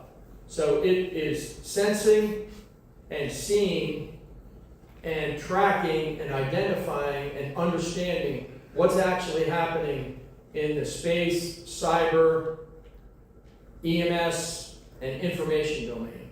So it is, and it's very It's very different than what we had been doing before. We didn't have a formation that was present and persistent to be able to do that.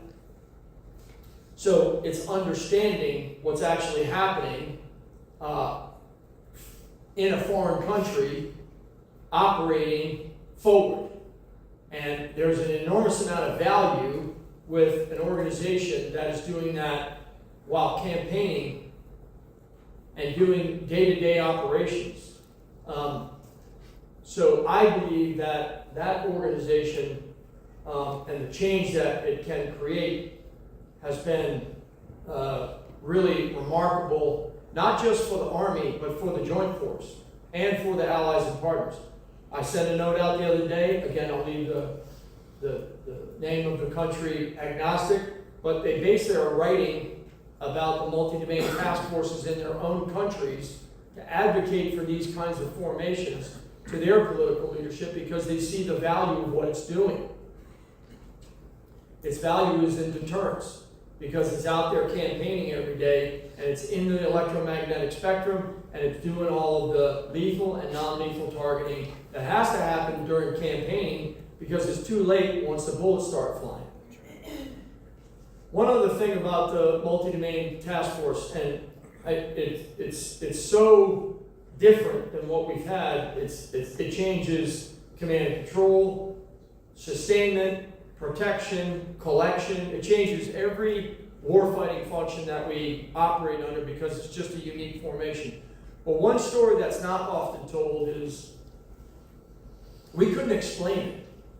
We didn't even know, we just went from multi-domain battle to a series of war games, and then it went to multi-domain operations, and then we had this multi-domain task force with an experimental MTO, a TDA. And I remember, actually Secretary McCarthy at the time, he said, we can't explain this thing. And it was actually Walt, I was talking to somebody earlier, Walt Pyatt and myself were sitting there with General McConnell and Secretary McCarthy, and we said, well, we need to stand one up and put a commander in charge of it. So off went Jim Eisenhower, now the commander of CAC, the JDLM. But what the important part of the story is and the lesson that I took from this was, if we had waited for the hardware to be delivered, if we had waited for us to have an MRC battery with an SM-6 and a Tomahawk, if we had waited for Titan, if we had waited for Hades, if we had waited for HIMARS, PRISM, right, then we would only now be standing those organizations up. So the important part of this was that there's really three things that come together to create new operational concepts: organizations, capabilities, and I put technologies in the middle. Organizations and capabilities are really hard to change, right? It's force structure, and you've got to buy hardware. And so the 3-year advance, the 3-year head start that the multi-domain task force organization had on the delivery of the hardware was really the power of what came out of that. So we basically put an experimental organization out in the Pacific and said, go. And we worked a process to try to deliver capabilities to it on time. And the lesson that I take away from that is that there's risk in changing your organizations, but if you have a new operational concept and you haven't changed your organizations, then you don't have a new operational concept. You actually have to change your organizations. It takes a lot of time, it's very hard, and it's costly. You have to change the capabilities. Those are very costly. But the thing that's happening is technology's changing too fast. And so if you don't stay ahead with your organizational changes, I can promise you the technology is going to get out in front of you, and you'll be playing catch up the whole time. We're on the advent of that right now with AI. And so I believe that what we learned from the multi-domain task force, we're now going to multi-domain commands and putting task forces under it. It's kind of, we're at multi-domain operations, I'll say 3.0. For some of you that you might say it's 2.0, I'm saying it's 3.0 because of where it came from. And you know what? That's a good thing. There should be a 4.0, 5.0, because The enemy's learning just as fast as we are. Technology's changing just almost too quickly. So we have to be able to learn to change our organizations fast and adapt and modify our capabilities very, very quickly, because that's what our adversaries are doing. Sir, we've only got about 5 minutes left. No, it's been, no, you have, it's fantastic. And I've got a few, and I'd like to go on kind of a speed dating kind of thing here with regard to the major issues associated with supply chains in the context of potential war in the Indo-Pacific AOR. In terms of the distinct but highly interconnected challenges, and I have identified 8 such challenges. There are a myriad of others. It depends on how you slice and dice them. But I'm going to go down through each one, and I'd like to get you to just make a brief comment about each one and how those challenges can be addressed and overcome. Okay. Tyranny of distance and time, transit lanes, communications, and the theater bottlenecks. The tyranny of distance and time is a challenge. Multimodal solutions. We need air, we need cargo, we need unmanned, we need autonomous, we need forward position. That theater requires it all. So multimodal solutions is the only way to overcome it. One other thing, you're also going to need access agreements. You can't do this without the countries in the region accepting your delivery, accepting your position. So, adversaries, A2AD, kinetic threats to fixed nodes, as well as interdiction of supply routes. A2AD by our adversaries. we have to position hard power forward yesterday. Hard power is the only way to stop what they're doing. Demonstrating it, using it, shooting it, moving it, sustaining it. They need to see that, because then they'll go, shit, I'm in trouble. And that's what we want. That's true. Every day he needs to wake up and go, not today. And that buys time on the clock for us to get that position, expand the capabilities, message what the hell we're doing, demonstrate our political will, and have no war. We talked about this last evening, but the shift from just in time to just in case, the vulnerability of precision, and I mean that very sincerely, the vulnerability of precision, push versus pull preposition. Well, I think I was a senior colonel, brand new brigadier general, and everybody was talking about just-in-time logistics. Right now, we're suffering as a result of that business concept that was brought to the military. Because I'm a fan of the letter P, because it stands for plenty. We need a bunch of shit. And so, like, this is a problem. And by the way, people in uniform, we were asking for more, okay? The military was like, we need more, we need more, we need more. Because just in time for what? Just in time for my position to be compromised, or to have something land on top of me? We're suffering from this. And you add that to our manufacturing base 15 years ago, right? And then you look at, again, steel, pharmaceuticals, critical minerals, shipbuilding, I could go on, 10. You can look it up. 10 sectors the Communist Chinese Party went after. And they own them. So, we're suffering from this. And I don't know, I told a story to somebody the other day. Short range, I told John Rafferty yesterday. We had a SHORAD capability in the United States Army when I came in. All right? Stinger, Chaparral, Vulcan, those sound familiar to you? Oh, yeah. We gutted the short range air defense artillery branch. We just got, because for the entire time I was in the Middle East, I never looked up and felt threatened. Other than when a Katyusha rocket was coming at me, but nothing flying was enemy, okay? But the point I made later when I was at G3 was like, we took that branch down in 3 years. It's going to take us 10 years to rebuild it, okay? So for those out there that think that we're going to regain control of processing of critical minerals and manufacturing of batteries, magnets, semiconductors, steel, it's not going to happen in 3 or 4 years. Like, we have to come up with a campaign to do this. And by the way, it's not going to be solved by the primes. In the defense side, or like USA Rare Earth, or MP Materials, or RE Alloy, you pick some of the big boys over in the critical mineral space. They're important, but we need to get junior miners involved in this. We need to get processing capacity. The Army's involved in this. I mean, I think it's incredibly important, and I'm passionate about it because if we can't make batteries, and we can't make magnets, and we can't make semiconductors or fab them and protect them, we're going to have a hell of a time economically in the long haul. We have to regain those skills. Here's a statistic. 2029, 50% of the mining industry is going to be of retirement age.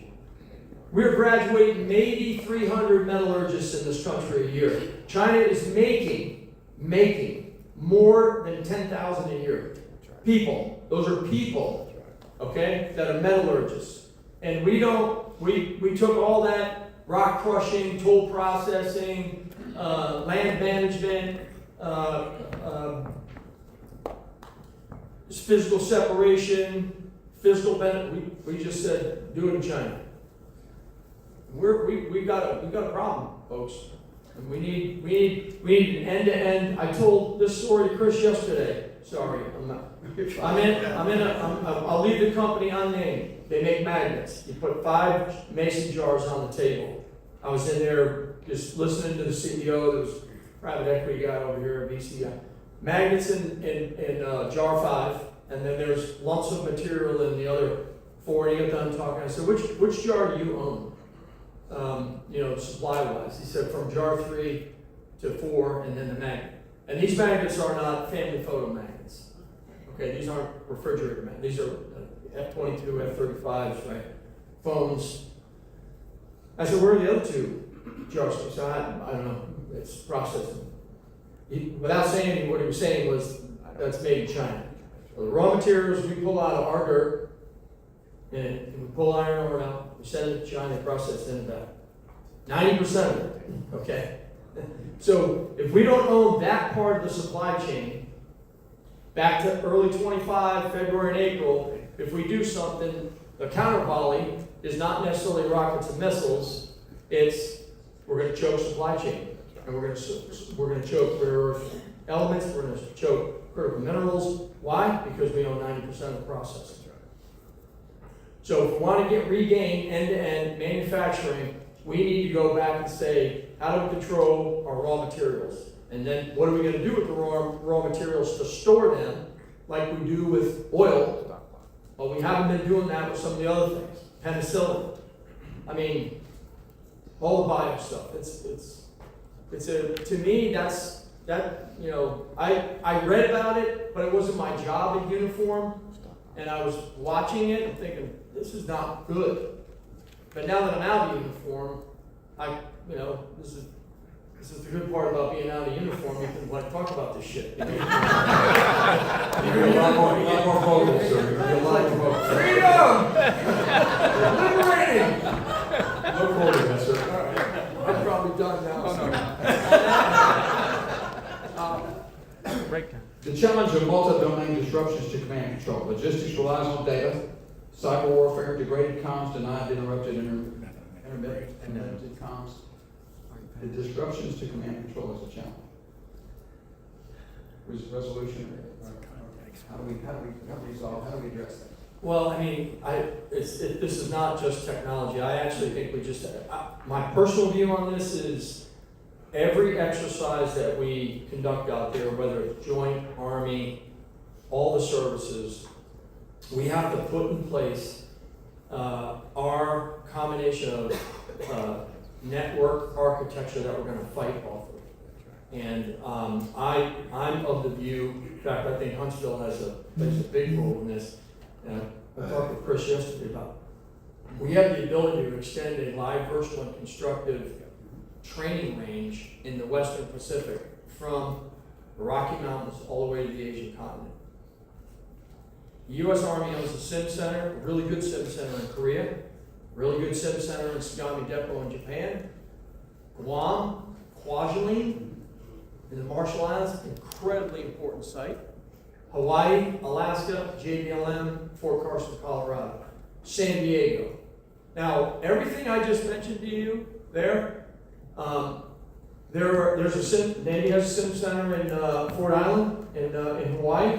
I don't think they have a sim center in Guam.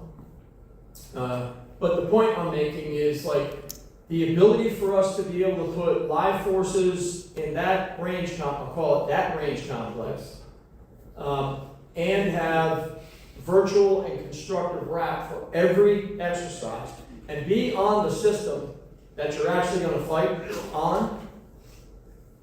That's where we need industry's help. Because we can't set up a live virtual and constructive network that's for sims or for an exercise and then recreate something for war. We need to be on the war one and use that every day out there. And I think actually that's where industry could really help, and we could overcome a lot of problems with the tyranny out here, because it's not just distance, it's the EMS, it's the information environment, it's your access, it's overflight, it's a range of things. Other challenge, consumption disparity. High demand, special classes of supply. You've addressed this in comments earlier, but expand on it a little bit. Now we've resolved the classified, supply the ammunition and precision munitions. Well, bulk fuel and medical supplies. I mean, I think these recent operations in the Middle East and in Europe, are, they were a stark reminder that just in time for what? And so we need, but it's not stockpile, of course not talking, it's not stockpiles. It's the manufacturing capacity to be able to turn on a factory line and be able to say, I need you to go from 1 a month to 15 a month. And that's where some risk needs to be taken on investment, because we basically don't have that manufacturing backbone to turn it on that quickly. I mean, when one country owns 90% of the processing capacity, you've got a problem. And so you're going to have to return some of that. It's not going to, again, this part of it, I think, I'm very encouraged with the money that's being deployed, but when you look at like under the hood, are all the pistons firing? Are the belts moving? Is it well oiled? And I think that's the next chapter of what we need to be paying attention to, because I think that's what I get worried about. The final challenge that I'm going to pose you with is the political and legal friction between allies and partners, weak multilateral frameworks, and operational sovereignty. Yeah. How does that address? So, thanks for that question. I wasn't expecting, but I'm glad you did. But I mean, back to and this is my shtick, okay? I mean, I know I'm known for this. But actually, one of the things that weathers all of the political unrest or rhetoric or debate or policy problems is military diplomacy, is exercises, okay? I'll tell you a story. There was a coup in Thailand, and the chief of the army at the time, obviously the king said, we're going to use the army to do what we need to do. So a lot of sanctions go in place, and the Department of State, et cetera, et cetera. The chief of the army in Thailand was a classmate of General Odierno from the Army War College. And he was the only person that was able to talk to a senior official in Thailand about what was going on and sort of keep the temperature down. And I say that because many of you may not realize this, Cobra Gold in Thailand, China sends 25 soldiers to Cobra Gold. They go and do the humanitarian assistance exercise part of it, because that's where they go and that's what they'll do. But we do that, and we do that with the consent of an ally, Thailand. And I guess the point I'm making here is that I think that one of the greatest strengths of the military and our exercises is our ability to continue to have back and forth dialogue, continue to have exercises, continue to train together, continue to send people to schools and do conferences, even though the political situation may be a bit murky, rusty, or unhealthy by way of debate. And so again, I think that I think that, you know, gets challenging sometimes for diplomats, and rightfully so, because they are the State Department, they're having to, you know, lead in a diplomatic way.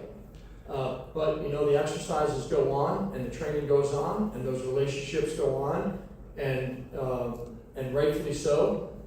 And I think that it really is a port in a storm during politically challenging times. That's not often recognized for the strength that it brings to our nation's deterrence and to our nation's defense. Ladies and gentlemen, please give a warm thank you and round of applause.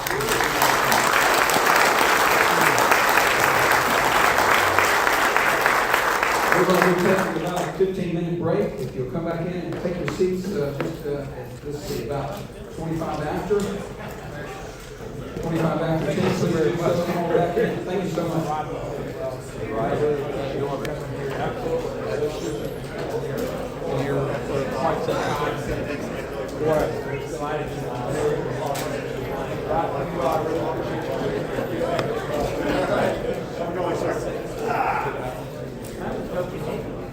That's all right.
Yes, sir.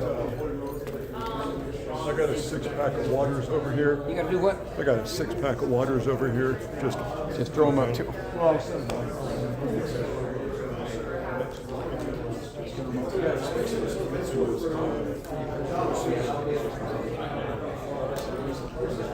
he's sitting right.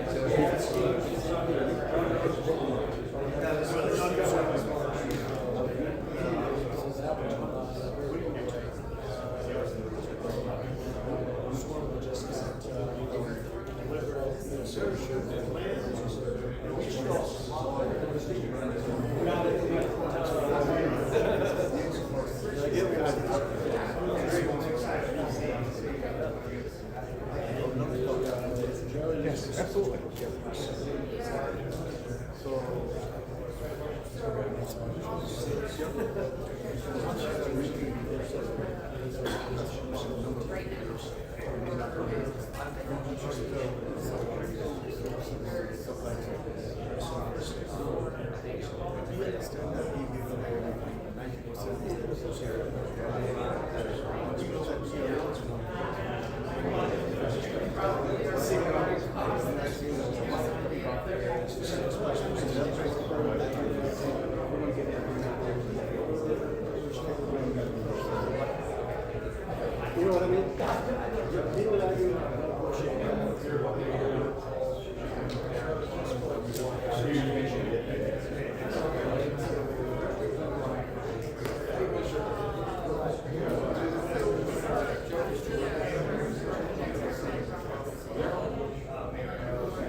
Sir, I know you're getting prepared, but I wanted to introduce you to Paul real quick. Hey, Paul. Ed Dorman, pleasure to meet you. I just want to do the quick introduction. Yeah, Charlie is an amazing guy. We're out there. Commander, I was and then when he was the deputy commander,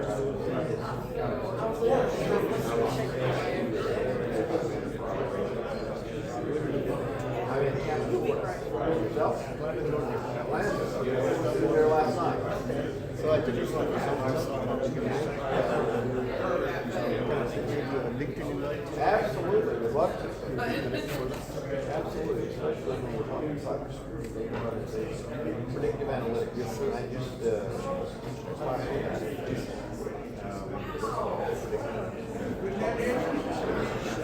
throw it around like now.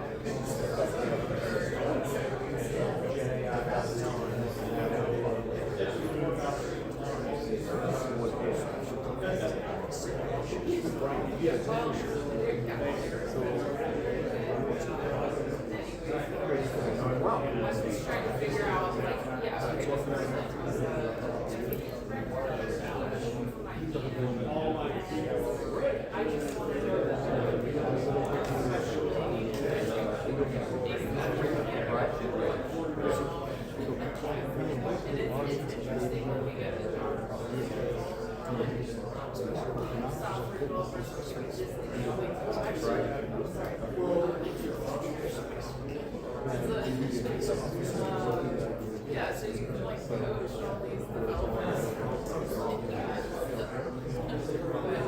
Yeah, I'll send you that and What do you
generals are up on teams. That's right. I know we're saying Are we something. ready to bring up General Mohan's briefing? Yeah.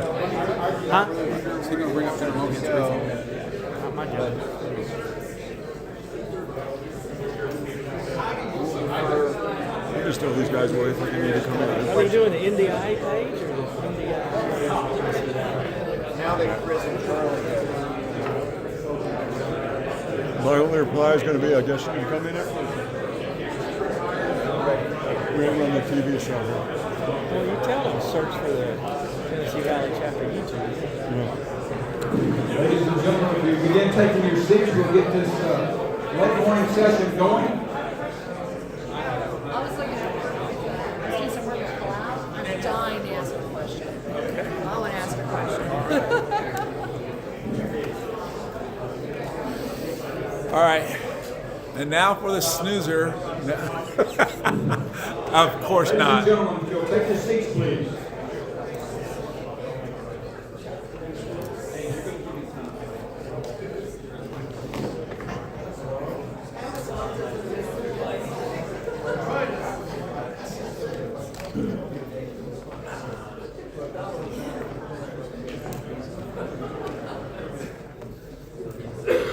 Ladies and gentlemen, we're ready to start our late morning. I want to say afternoon because it seems like it's afternoon, but it's only late morning briefing, keynote address by our own Army Materiel Commanding General, Lieutenant General Mohan.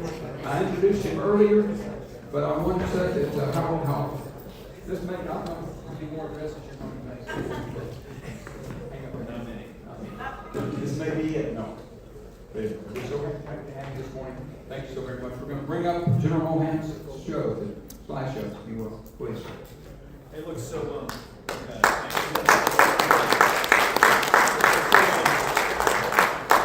bet there's a bunch of you in this room that are envying me right now because I get to follow General Flynn.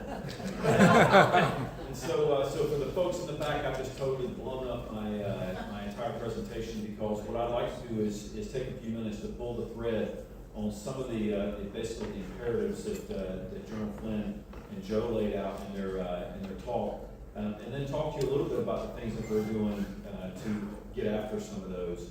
Because what you're going to see is the groundwork that he laid when he was the USAPAC commander. We're executing those. So I've got basically three really quick points, and then one centering point at the very end about why we do what we do. So the first one is data. And so as we think about data in the Army Materiel Command, it's critical to everything we're doing. And I only have 15 minutes, so I'm kind of going to speed date through some of these. So first of all, we look at supply chain resilience and the way we manage supply chain through a different lens now. And it all started about 15 months ago when my guys came to me and said, hey, look, we've developed this new application, this new system called Weapons 360. Which was born out of a capability that was NIN 360, which was a very geeky way for us to look at individual requisitions in the supply system. And what we were discovering was that our forecasting to our industry partners, one, you could not only see our data, our forecasting sucked, quite frankly. And then we peeled that back and we said, okay, so now that we have a better viewpoint of our supply chain and down to the part level, how are we looking at readiness? And so out of that was born Weapons 360, which is really a fundamental shift in the way that we look at readiness in the Army. And for those of you who have been around, we have this thing called the Total Army Readiness Review, which is looking at the health of our units from a personnel fill standpoint, from a training standpoint, from a supply fill standpoint, how much equipment they have, and then down to the serviceability of that equipment. But we were always looking backwards in time. At best, it was a 30-day-old snapshot. At worst, it was 60 days old because we were pulling that data after the actual fact. So now we flip that on its head. Weapons 360. We are now using that as the authoritative system in the TAR, and we can look and project forward of what the readiness of those units are going to look like. We also have integrated AI tools into that capability, and we can ask it, like you ask ChatGPT, hey, I have $50 million to spend on M1 tank maintenance. M1s are probably our biggest consumer for training on the modern battlefield of the capabilities that we provide, man hours and dollars for repair parts. And what we found is that we can do in about 3 minutes what it would take analysts about 6 weeks to do. And the answers that we get now are astounding because we have, all of us who have been doing this for a while, we have a sense of your gut instincts, and we get answers out of the system of that, how to spend that $50 million that are unlike anything that I would have thought. And we can do it, pull it down to the bumper number of the vehicle, and it will give us answers like, go grab this bumper number, this bumper number, this bumper number, because they are consuming the most man hours and the most Class 9 dollars, and then put them through a depot overhaul. We have always approached it from a unit base, and we're going to do a fleet, or a fleet base, and now we're doing that from unit base as an example. The other one is that I will tell you is that for those of you that are really geeky and are really interested in how we're doing our ERPs, Logistics Modernization Program, GCSS Army, et cetera, we are embarking on a new journey where we're completely going to flip the way we think about enterprise readiness programs, which is really the heart of how we manage. And my term that I talk about is that we consider them in a lot of places, like the Pentagon will say, those are business systems. Not anymore. They are warfighting platforms. Because what we have to have is an integrated ecosystem that allows the soldiers to use in the motor pool what they're going to use in an exercise in the Philippines, or if we're fighting from the Philippines, and we have to have visibility of that data. And so we are cleaning up, we're reducing the complexity of our transactional core, and then we're going to have an ecosystem of applications that are much like your phone, and we've already rolled some of them out. And so that application that can tell you how to download and can download for you files for advanced manufacturing that we have on our digital repository, for example. Pull those files down, manufacture far forward, and then move out and do what you need to do from a standpoint of training or combat.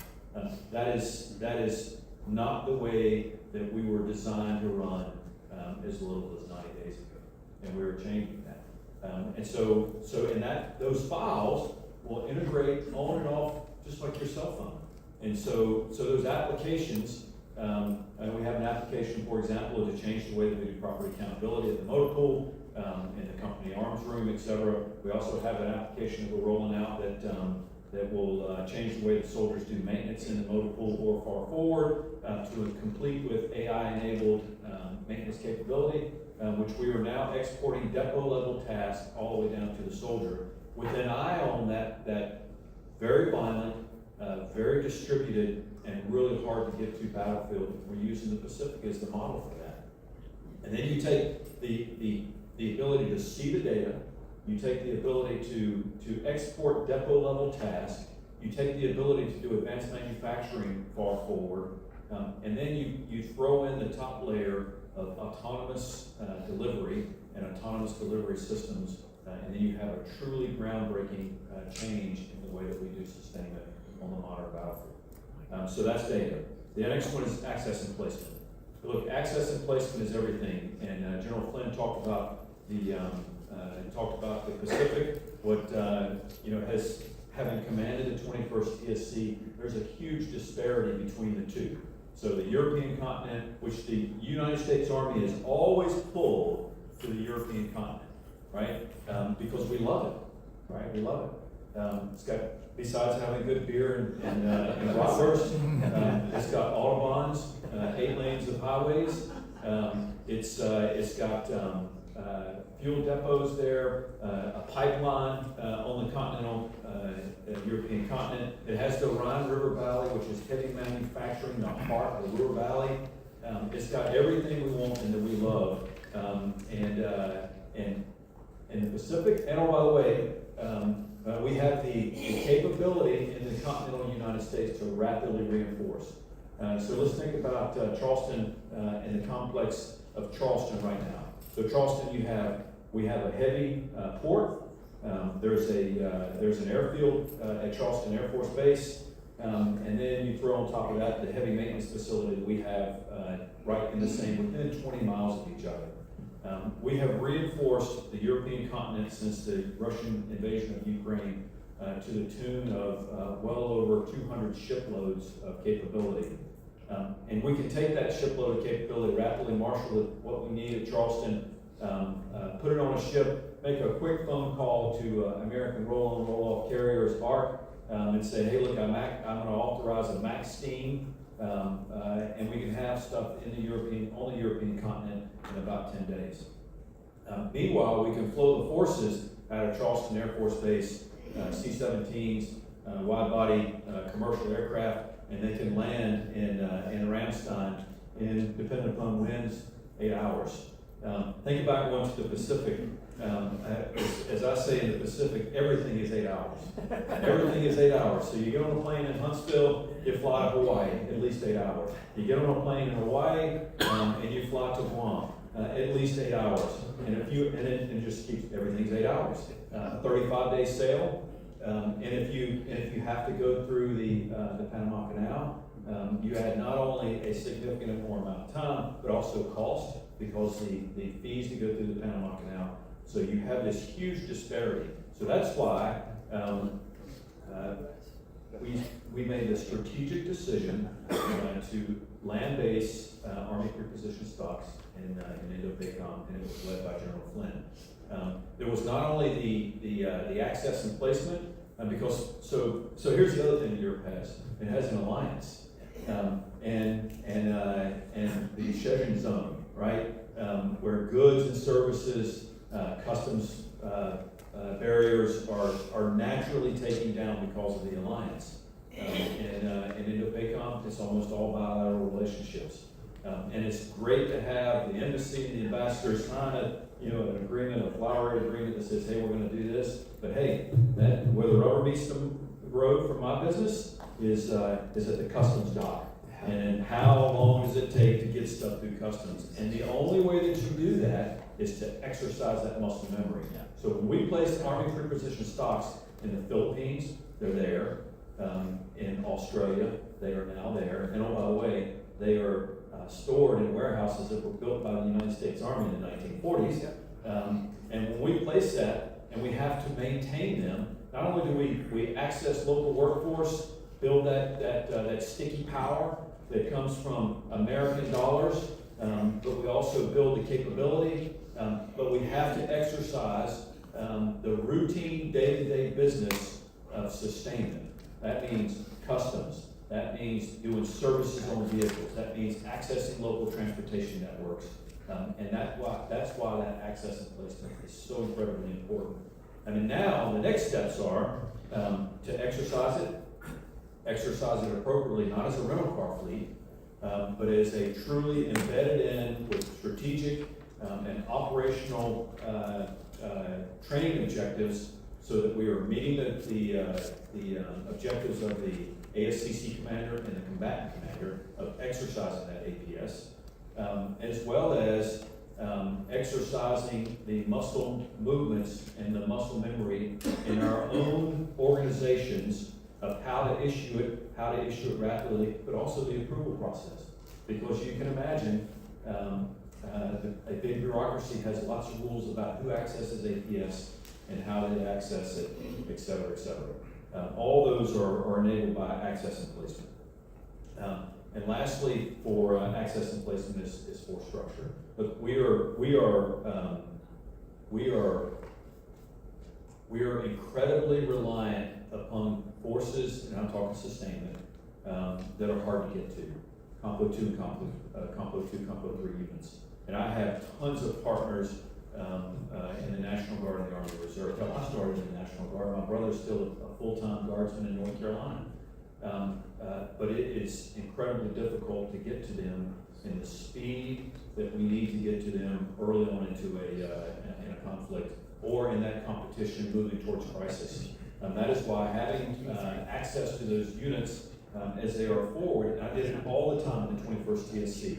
had the 7th Mission Support Command that worked for me in the 21st Army Reserve Unit, and we were constantly bringing that capability on and off active duty, bringing them in early for training to do exercises. When the Russians invaded Ukraine, we brought a bunch of those folks on very quickly to help us provide that deterrent, et cetera, et cetera. We have to do the same thing in the Philippines. We also, in INDOPACOM, we must address the force balance that we have in the active component, and we're making some investments. A new sustainment brigade in INDOPACOM.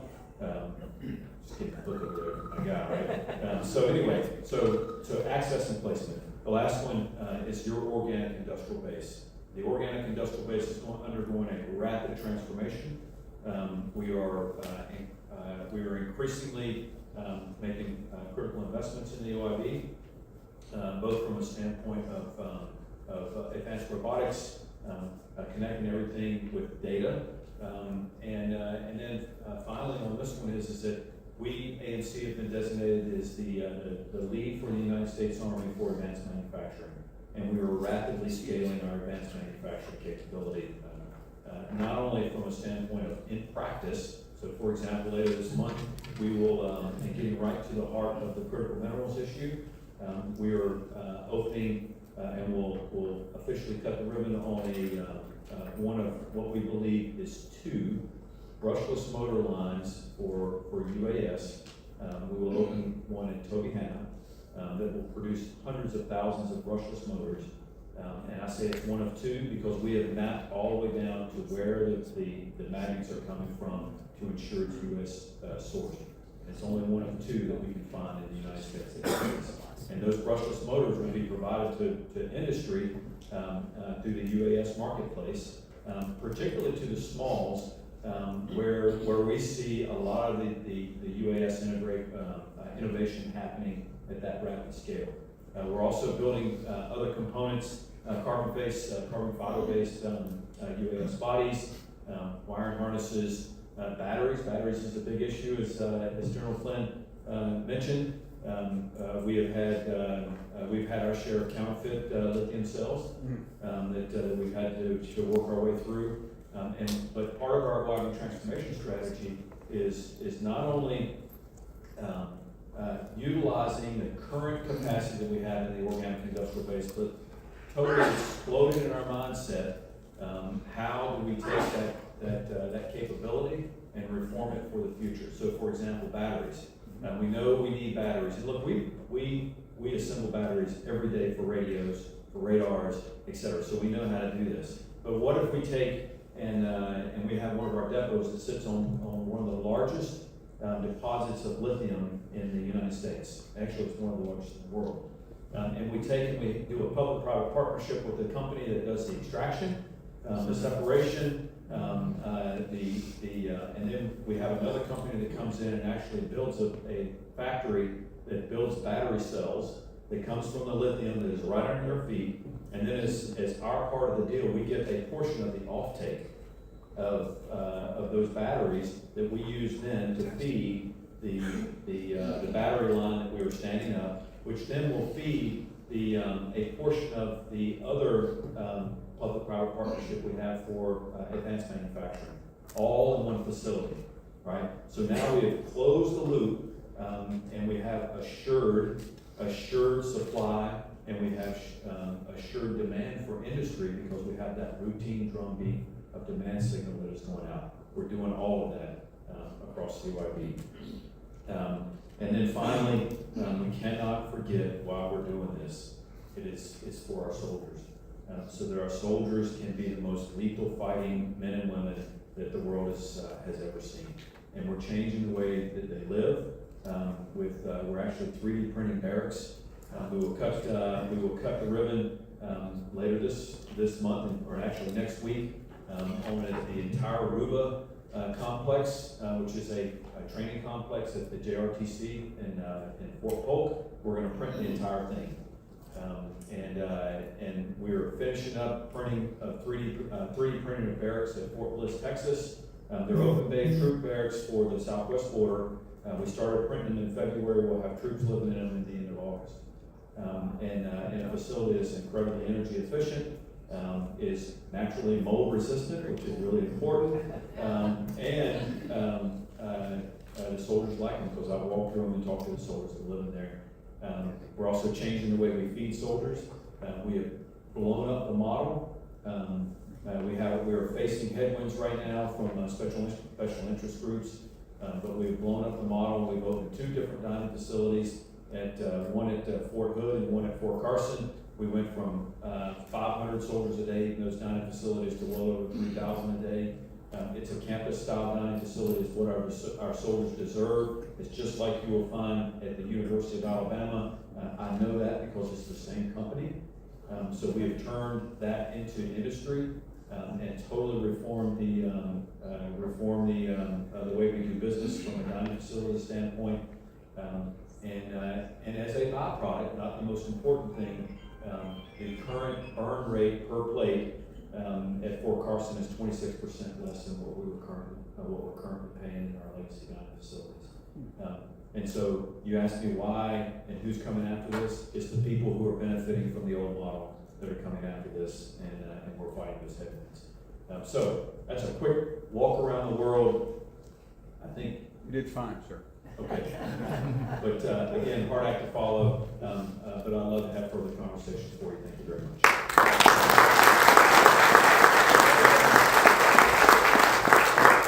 Definitely against it.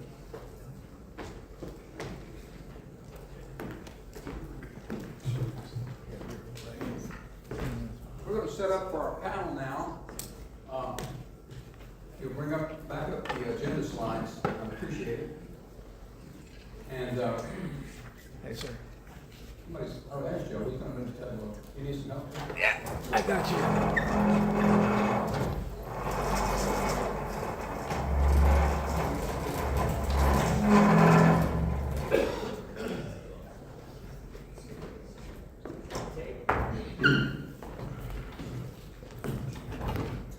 Would you hand me that clicker down there? Click back this way. Yeah, clicker. Clicker's right next to there. Thank you, sir. Thank you very much. So we're having a good time yet, folks? I hope so. Great. We have a great panel for you. I guess late morning panel. We've had some changes of late. You'll see only 2 chairs up here. There are 4 panels, and we've had some adjustments. We've been contested. We've had some contested logistics. Yes, we did. So we had to contend with, but we are bringing in all 4 panels. We have 2 panels that we're bringing in remote via Teams, via the web. So that might present a bit of a challenge. So we're going to work through that, but we're going to bring them in. We're going to have briefings up on the screen at the same time, and we're going to have a marvelous panel to finish up this morning. I want to introduce our panel moderator, Major General Retired Ed Dorman. He's a highly respected leader in global sustainment, contested logistics, and strategic mobility with nearly 4 decades of service. His career culminated with assignments as the Commanding General of the U.S. Army 8th Theater Sustainment Command and Director for Logistics and Engineering, J4 at U.S. Central Command, where he led logistics planning and operations supporting joint and coalition forces across the Indo-Pacific, Middle East, and South Asia. Currently serves as Executive Vice President, COO of S10 Consulting, and Senior Advisor for Global Sustainment, Contested Logistics, and Offensive Supply Chain Operations to the DoD Irregular Warfare Center. He will serve as the panel moderator, and he will introduce the panelists for our panel. And our panel is entitled Creating Resilient Logistics Chains in the Indo-Pacific AOR. Ladies and gentlemen, please welcome Major General Retired Ed Dorman. Ed, it's on you. Thank you very much, Joe. And I guess I should just say with Vic here, we should probably just say thanks to General Flynn and to each of you and General Mohan. We should just say we're ready for your questions. They've actually laid it all out. There's nothing we should really say or bring to you, but no. It's a pleasure to be with you this morning. Thanks so very much for your attention, and thanks for joining us. Hey, Joe. And, Joe, thank you, and everyone who's come out today. As Joe said, it's creating resilient supply chains under persistent contestation. And as General Flynn laid out, positional warfare is what it's all about, right? Because there's three elements of contestation that we need to think about. There's the threat, it takes many forms. We primarily talk about the PRC. There's the environment. That's really what General Flynn talked about, and that positional. And then there's self. So you always got to think about what you're doing to yourself. And as many of you know, this forum is focused on supporting space and missile defense operations across one of the most challenging operational environments on Earth, the Indo-Pacific. Spent a lot of time thinking about this, thinking about being a subject matter expert in contested logistics.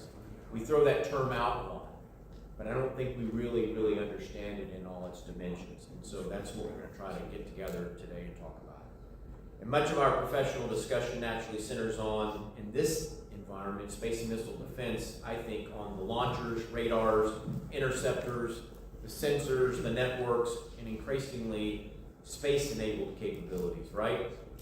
Yet, none of those systems matter if they cannot be sustained, protected, repaired, regenerated, powered, supplied, reinforced, and ultimately reconstituted at the forward edge.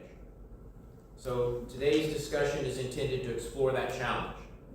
Not simply about the transportation to get them there, not simply about inventories and magazine depth. Sure, that's important, right? But the broader ecosystem required to generate, sustain, protect, regenerate combat power under persistent contestation. Because at the end of the day, it's about credible deterrence, right? Credible deterrence. And we're fortunate to be joined by three exceptional leaders who bring strategic, operational, and future capability perspectives to this discussion. So, joining us here in Huntsville, right, Rear Admiral Vic Mercado, United States Navy retired. Admiral Mercado previously served as Assistant Secretary of Defense for Strategy, Plans, and Capabilities, and played a key role in helping shape many of the concepts that continue to influence how the Joint Force thinks about deterrence, about campaigning, and contested logistics today. Thank you for being here, Vic. It's a privilege to have you here on this. Now, as I said, we're contested each and every day. General Flynn said that as well, and we are contested. And joining us virtually from ongoing operational responsibilities. First, Brigadier General Ronnie Anderson, the Deputy Commanding General of the Combined Arms Support Command and the Director of the Army's Future Capability Directorate, formerly the Army's Contested Logistics Cross-Functional Team out of Fort Lee, Virginia. Ronnie is helping the lead the Army's efforts to modernize sustainment, improve predictive sustainment capabilities, and prepare the force for future contested environments. Ronnie, we appreciate you taking a break from the action to join us today. Can you hear us, Ronnie? Can we see you? Sir, I have you. Thanks for that introduction. There we go. All right, thanks for being here. Also joining us from Fort Bragg, North Carolina is Brigadier General Pete Gilbert, the Deputy Chief of Staff, Director for Logistics G4, U.S. Army Western Hemisphere Command.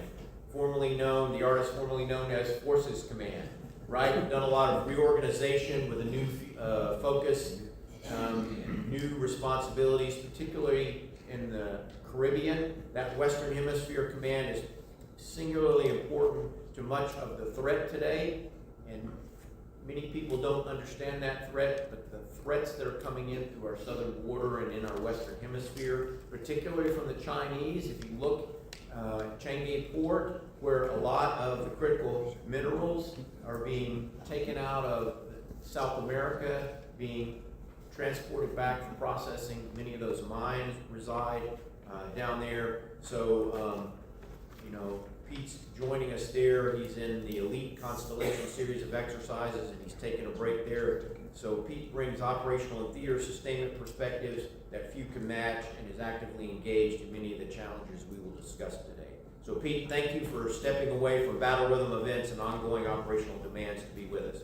Can you hear us, Pete? Loud and clear. Thank you so much for the invitation, sir. Okay. You have the slide clicker. I don't know that the slide clicker is going to work Aha, because your briefing is not up. it's not up. Okay. Could we bring up the slides, please?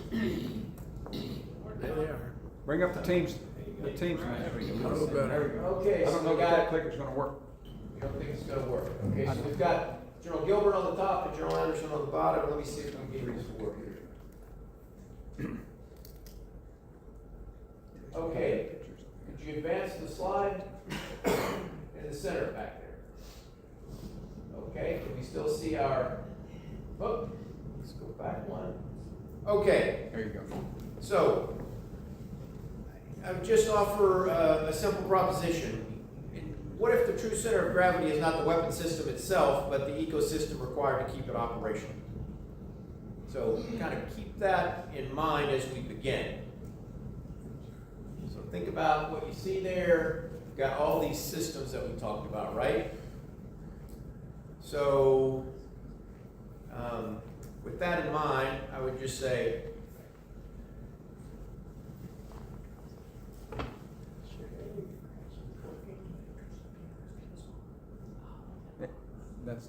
That's not gonna do it. He's gonna have to just, yeah. so what matters more? When most people think about missile defense readiness, they naturally think about Patriot, right? Air missile defense. But you've got these other systems down here, THAAD, LTADS, Aegis, and rightly so. What matters more, the weapon systems or the industrial base, workforce, energy, semiconductors, transportation systems, the supply chains, the data, the alliances required to sustain? What matters more? You're the audience. You're out there. Can anybody? All of it. That's like saying which sibling do you love more? There you go. You better not. Well, I would say that. The one that produces grandchildren. Oh, right? That's Josh, yeah. That's it. All right. Well, it's actually both, right? So we can't really get the slides to work, but it's both, right? Because one can't exist without the other, Yeah. right? Correct answer. So, because logistics is deterrence, right? Logistics is deterrence, and we have to think about it that way. So, if we could, Just tell them to advance in the so booth. please advance the slide. Go ahead, another. Go ahead. Okay, so we'll just, please, one more. Go ahead. Next slide. Next slide, please. So, Vic, with that in mind, what is contested logistics? You were busy when we wrote this, so I thought I'd let you start on that. You had a unique vantage point during the development of the Joint Warfighting Concept. Okay, thanks, General Dorman. First of all, it's great to be here. My second time in Huntsville. I think I briefed it one time virtually. Went to the last Space and Missile Defense Symposium. It was phenomenal, and now I'm here. Appreciate the invitation. Good to be here as a straight man for General Flynn and working here alongside this panel and for General Dorman. And again, I'll be the straight man for General Flynn because, you know, when I talked with Ed a little bit beforehand, it's instructive and informational to know the genesis of the joint warfighting concept, how we got to where we are today. General Flynn said we're now at 3-0, right? But if we liken back to around 2020 and Trump won, right? When there was a pull from the Congress, there was a pull from the Secretary of Defense, the Joint Staff, and all the services that says, we need a unifying joint warfighting concept. How else can we fund and procure weapon systems if we don't know the concept by which we are going to fight as a joint force? So how to organize that was interesting. As you look at all the different scenarios, and there were a ton, and General Flynn talked about it, we had to focus on the most stressing scenario. There was some pushback because some people say we're not just going to build a force that can fight in one theater, it has to be global. But in a policy standpoint, working with the Joint Staff, we said we got to focus on the most stressing scenario, and that's in the Pacific. And then we had, General Flynn talked about theories of victory. We weren't concerned at that point with deterrence because we knew we had to deter, but how do you win? Okay, so when that was done, then we looked at what is out there. And I know General Dorman and folks were defining contested logistics back in like 2015 or so. But there are certain concepts that were like, we call them orphans. People didn't like that term. But I'll go through the 4 of them, right? And 2 are very, self-evident. One was fires. One was JADC-2. Guess what the Air Force really loved and wanted to own? JADC-2. And there were 2 others that are really relevant today. One was information decision advantage, and the other was contested logistics. And yes, when you go through and we had to assign who had to own each of these orphans or concepts, Air Force said, I got JADC-2, no kidding. Navy got fires, I guess that was the easiest. You want to give the sailors the easiest.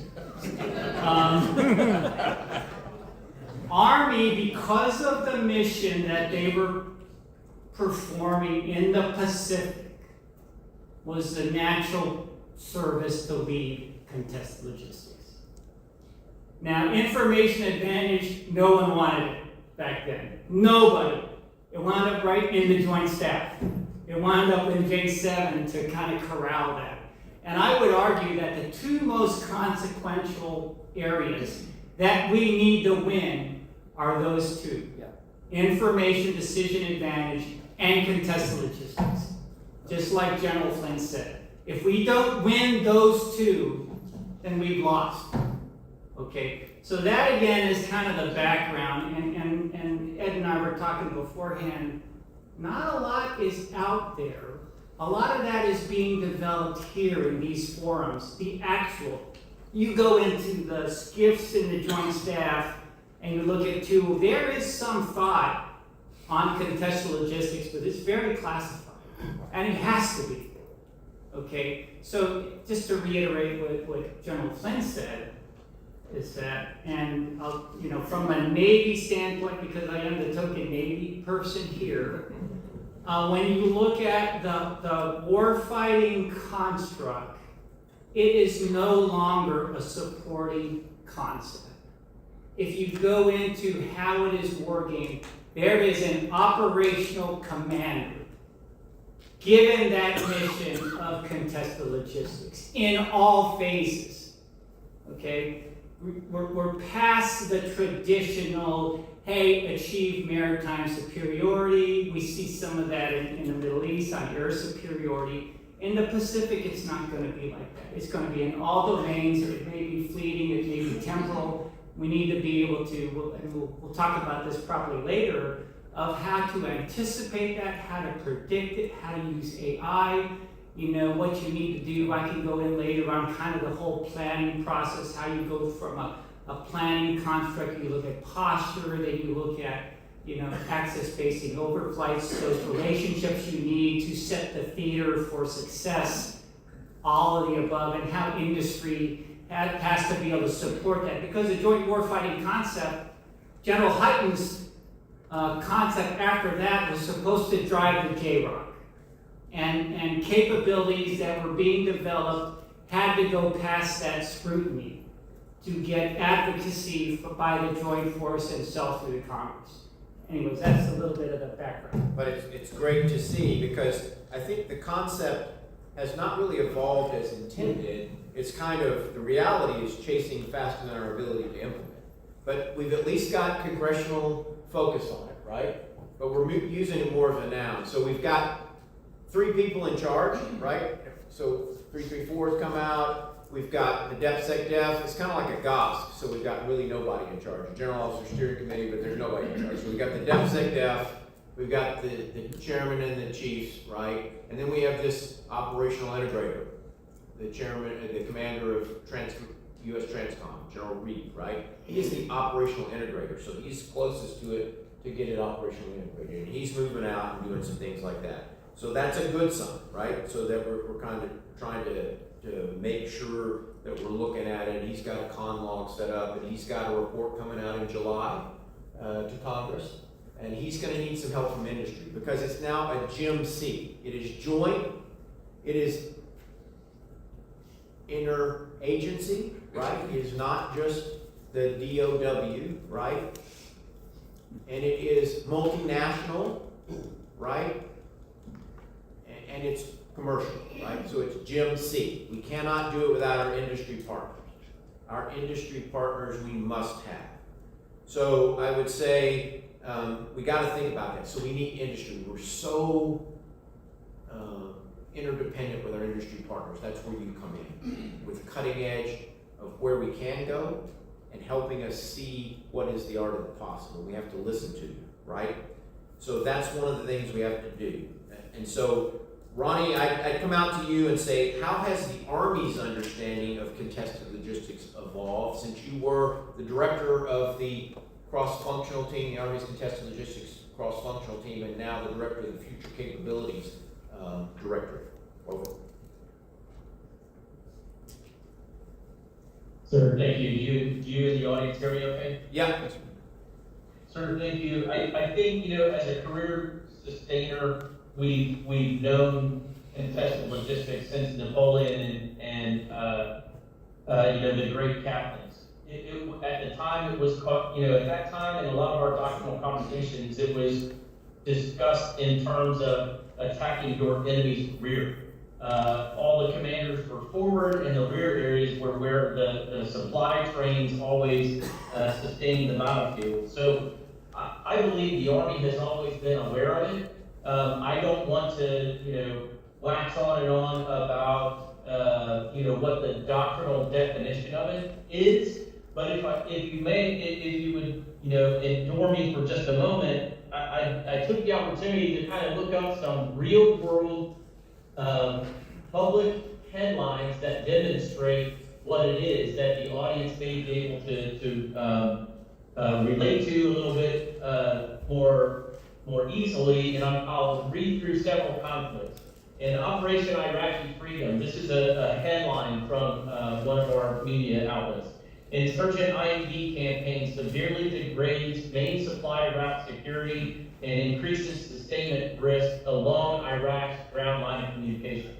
Operation Enduring Freedom, Taliban ambushes and route denial in Hindu Kush force air-centric resupply and drive reliance on high-cost airdrop.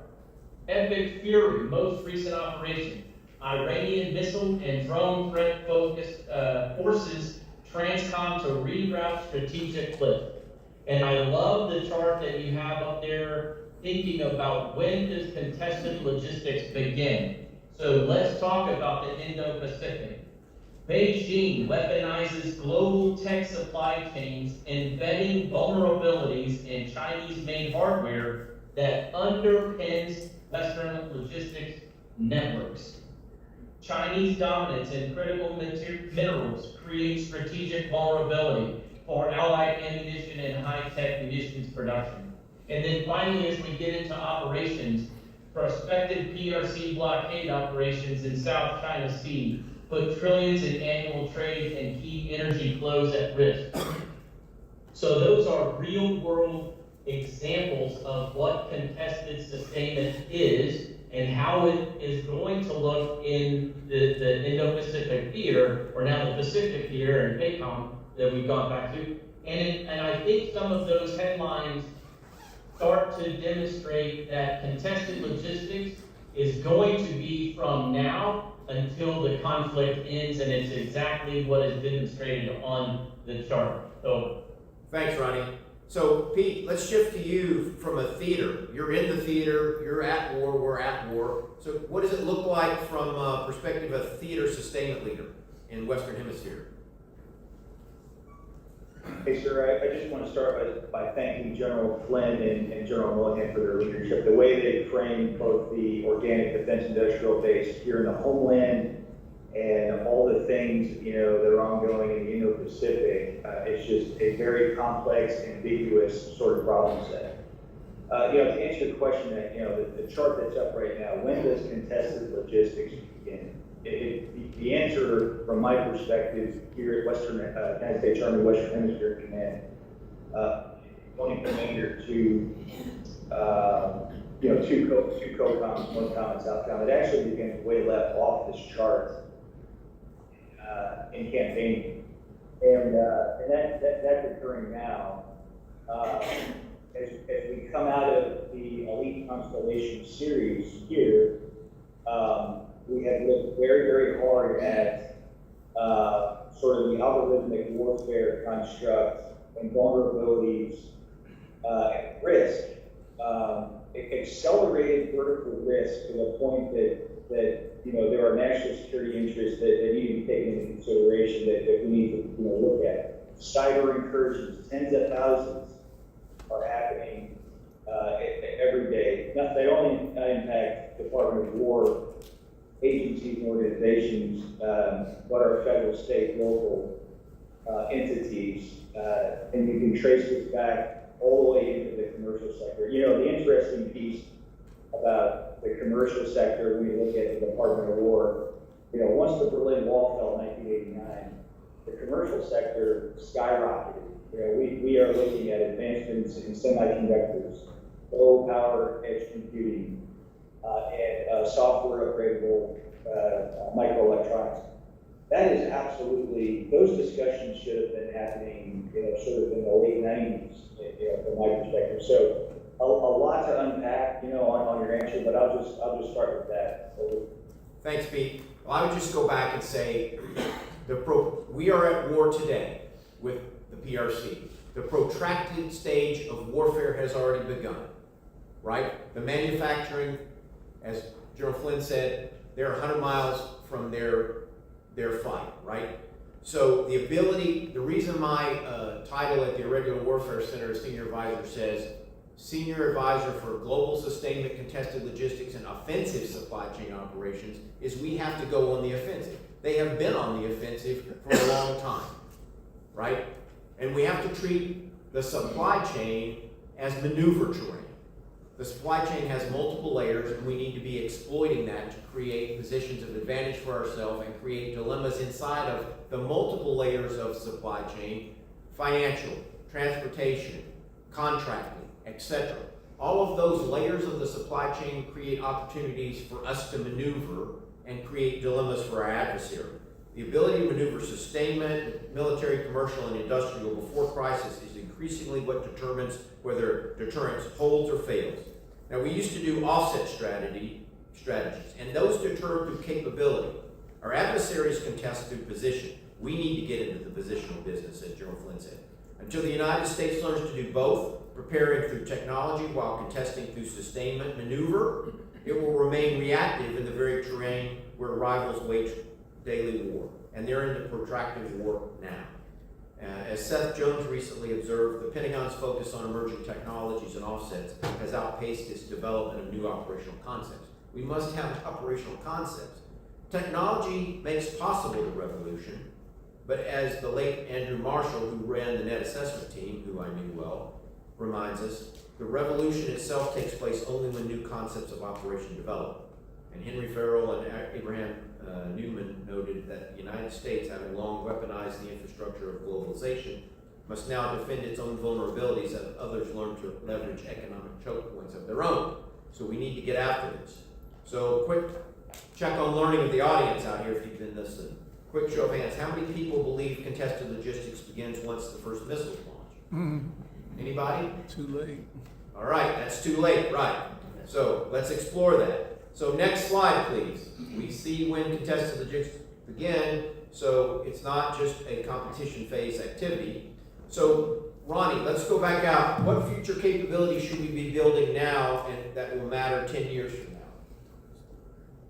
Love to hear this one. Sir, thank you. That's a great question, and it's where I spend the vast majority of my time and energy and mental capacity right now for the future capabilities directory. So we're on a journey to develop our sustainment modernization campaign plan and Project Orion with Major General Schneider as the PAE for agile sustainment and ammunition.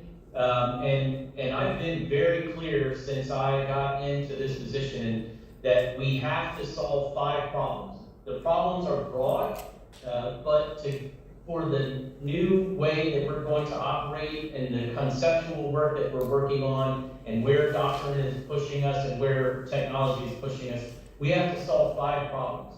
Autonomous distribution, being distributed, disaggregated over longer lines of communications and potentially across multiple archipelago islands. We're going to have autonomous distribution in the air, on the surface, and on ground. We have to solve predictive sustainment. So that is seeing everything on the battlefield, understanding and I'm talking about our assets, whether that's a person, a tank, or a repair part, and then being able to write the algorithmic solution to optimize the distribution problem. We will no longer have a day where the commander who has possession of that commodity actually owns it, but they will have access to it, and as will everyone else. Asset visibility actually enables the predictive sustainment, so we have to do that. And then energy. One of the biggest challenges that we have in any theater for any operation is moving fuel around the battlefield. We're never going to get away from it, but the sooner we can learn to reduce that requirement through improved and enhanced new technologies with batteries, with hybrid electric combat platforms and sustainment platforms. Everything we do right now, if it is a distribution platform, we are asking those distribution platforms to have energy storage on board, so when they go forward, whether it's a cargo UAS, whether it's an autonomous resupply event or a autonomous ground resupply vehicle, or it's one of our ground vehicles, we will generate energy, move that energy forward on the battlefield, and then offboard that energy to the operating force where they are. And then the last thing that we have to solve is casualty evacuation. As most folks know, the pace, the scale, and the prediction of large-scale combat operation casualties far outpaces our ability to actually medevac casualties. So we are going to have to be brilliant at the basics of casualty evacuation. Over. Thanks, Ronnie. I'll go over to Pete. So Pete, as an operational guy down there in the Western Hemisphere, what operational preparations concern you the most based on what Ronnie's talking about in those 5 concept required capabilities that he's talking about for, both in competition? How are you looking at mapping, your theater for that, and then once crisis and conflict? Over. Thanks, sir. I have to go back to campaigning. The sustainment preparation of the environment is absolutely critical, but it's not necessarily always from the lens of the Department of War. This really, and I go out to the audience here, this really needs to be taken under some hard considerations, from the commercial sector. If we're serious about defense, if we're serious about protecting the homeland, there are a number of emerging technologies, great pieces of equipment that could maybe some of these things be integrated into what we're doing from a land component perspective, but it's not just a land component perspective. It's the joint force, joint all domain. This was Vic talked about this a little bit. Joint all domain warfare. I think some of the things we're concerned about are happening right now with the Fury open source. Transition to sustainment for some of these pieces of equipment, modernized equipment, or autonomous systems. How would we sustain these in depth from a pace and tempo at which they are going to be used? Indo-Pacific is a very complex problem, right? Anything not west of the IDL is not really considered useful. And so, defense industrial base complex or forward repair activity, kind of in the COCOM or in the region. Secretary of War has a program out there. I think we're starting to see some of that in CENTCOM and the Indo-Pacific under the regional sustainment framework construct. This is absolutely where we need to go, just from a reconstitution standpoint. Our supply lines are way too long. The transportation architecture and infrastructure is going to be at risk because of the requirements.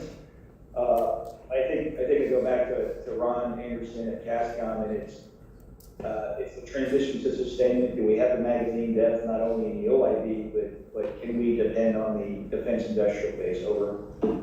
That's great. And sir, can I pull the thread on that just a little bit further? Absolutely. Sir, I think this goes back to the comments you made earlier about positioning and GMC and how we've approached campaigning, right? We need the whole of government to be thinking about regional sustainment framework, but also opening doors to our partners in the Pacific so our commercial partners can get into those countries. And first of all, it will improve economies of our partners in the region, but it will also build a foundation for where we can do production further forward, so that we can do defense industrial base production further forward, so that we can enable the regional sustainment framework. And I think that C also has, it has a multiplier out there in parenthetical that's whole of government that opens that up. So, well, that's great. And Ronnie, I want to build on something you said earlier. Energy is beyond just the fuel and the batteries.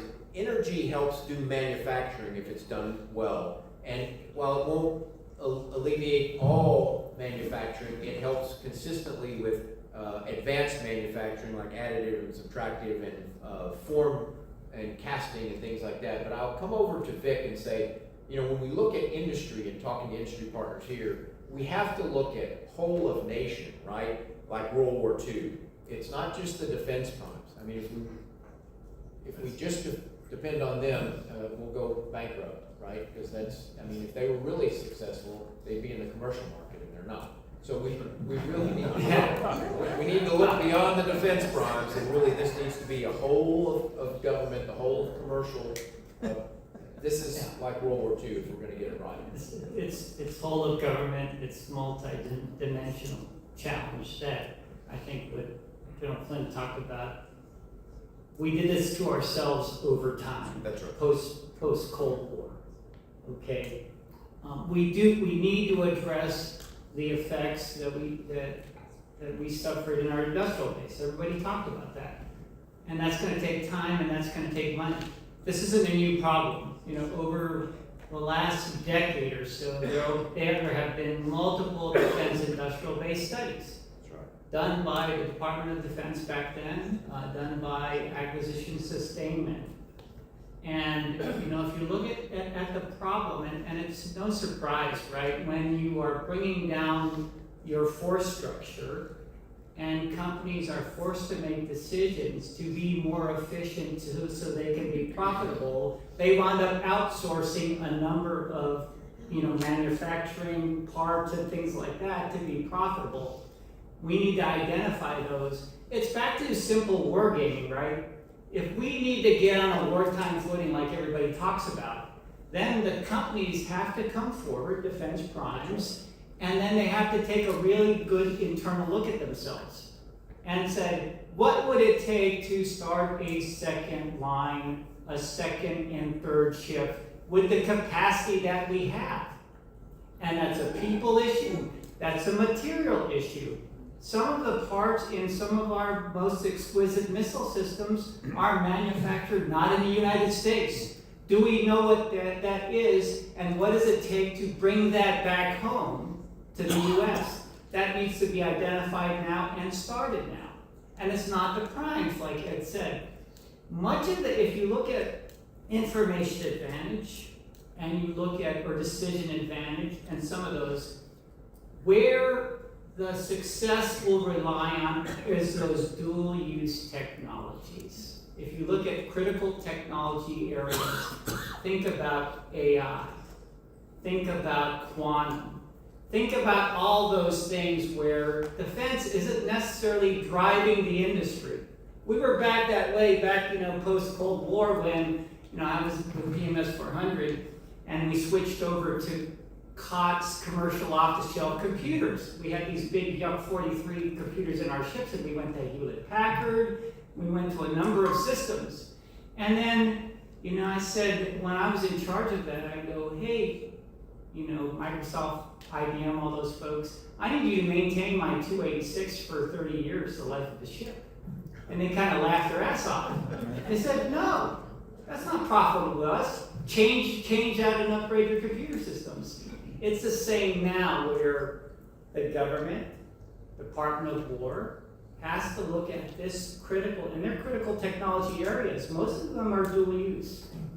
So we have the best industry in the US, the companies we have, so they need to partner with our advantage, invest in it in military use cases. Otherwise, it's going to be too late. And we're not going to get user pack fleet technology innovation in time so they're comfortable with it. And they can't train, you don't have the man train and equip, and you don't have all that stuff. Now let me shift focus now back to, that's industry, okay? Now from the warfighter standpoint, just like General Flynn said, gotta keep talking about General Flynn, this is just so ridiculous. But we have to get away from, Navy is getting away from just-in-time logistics, that's ridiculous. But that's not easy, because think about the systems we're building, right? Aegis ships. You know how much spare parts cost on an Aegis ship right now? A missile defense ship. It's incredible. So I remember the time when we were in Pac Fleet, and we have missile defense warships on station, and I'm asking the question, how come it has parts challenges? And the briefing I got was to achieve an acceptable ACE of O, operational availability, you'd have to have essentially a redundant spare computer on your ship. And I don't think it's any different in the new technology we have in all our services. So what are we going to fund? All right, how are we going to maintain these systems? How are we going to replace them forward in a contested environment? That's contested logistics. That's the fight that our forward forces have to work with, because our systems aren't getting any cheaper. And to maintain appropriate ACE of O during a fight when you need it, that's another critical part that we have to address. And so the real issue here, going back to what General Flynn said, is contested logistics is really about decisioning, it's about decision intelligence, and it's about command and control and protection, right? It's those three critical functions that enable you, right? And so when we talk about the regional sustainment framework, it's really kind of geared towards MRO, but it really needs to start looking towards what some of these great folks like IBM and others bring in terms of decision intelligence, capabilities, AI and other things, and we'll get to that in a minute. So I think, we need to begin to think about moving beyond MRO. If you think about Link 16, how it enabled us to go between our allies and partners, that helps everybody get better in the decision intelligence and being more agile in their ability to have better decisions faster. So I think that's very good. Okay, so let's go to the next slide, please. Can you get to the next slide? Can I? Next slide, please. There we go. So, I have to say, are we solving the wrong problem, though? So, when you kind of think about it. So, hey, Pete, when you look at the Indo-Pacific challenge, you've talked a little bit about some of the vulnerabilities. Where do you see the greatest vulnerabilities? You've talked about some of them, but just give us a recap there. Sure thing. The Indo-Pacific, you think about the Indo-Pacific outside of geopolitical, diplomatic sort of problems, there's a time distance, factor that, needs to be taken under consideration. So forward positioning of that, training activity sets that you can repurpose, defense industrial base complex forward capability. I know a lot of companies out there are leaning into this with their allies and partners. I go back to there should be no surprises. COVID was a great example. When our national strategic stockpile was swept away in 48 hours, right? And we had to depend on supply. I do believe there's an absolute connection to the Alaska Free Bird operations as well as the West Coast. You look at power projection. I go back to the international dateline. Was pretty critical. Is there enough strategic lift to close combat power pacing center that the commander wants? At a way he wants to influence the operational fight? Well, the answer is no. So the commercial industry, how can we all together collectively? And that's why I love these forums. Right? We have the benchmark for the audience. So intellectually curious minds to think about how we can, as a whole society, solve this problem. Okay, so Ronnie, are we focusing too heavily on the tactical systems and not enough on the industrial and operational resilience? You're looking at future capabilities. We tend to think back. A lot of times we're looking at the radars and we're looking at the interceptors and things like that. The top 25, according to our chief warrant officers and things like that, is really what's breaking us, and the supply chains to get them there, and the fragility of the supply chains. What are they telling you in the future capabilities that you really need to look at from an Army air and missile defense? And how can we address that in your future capability? Over.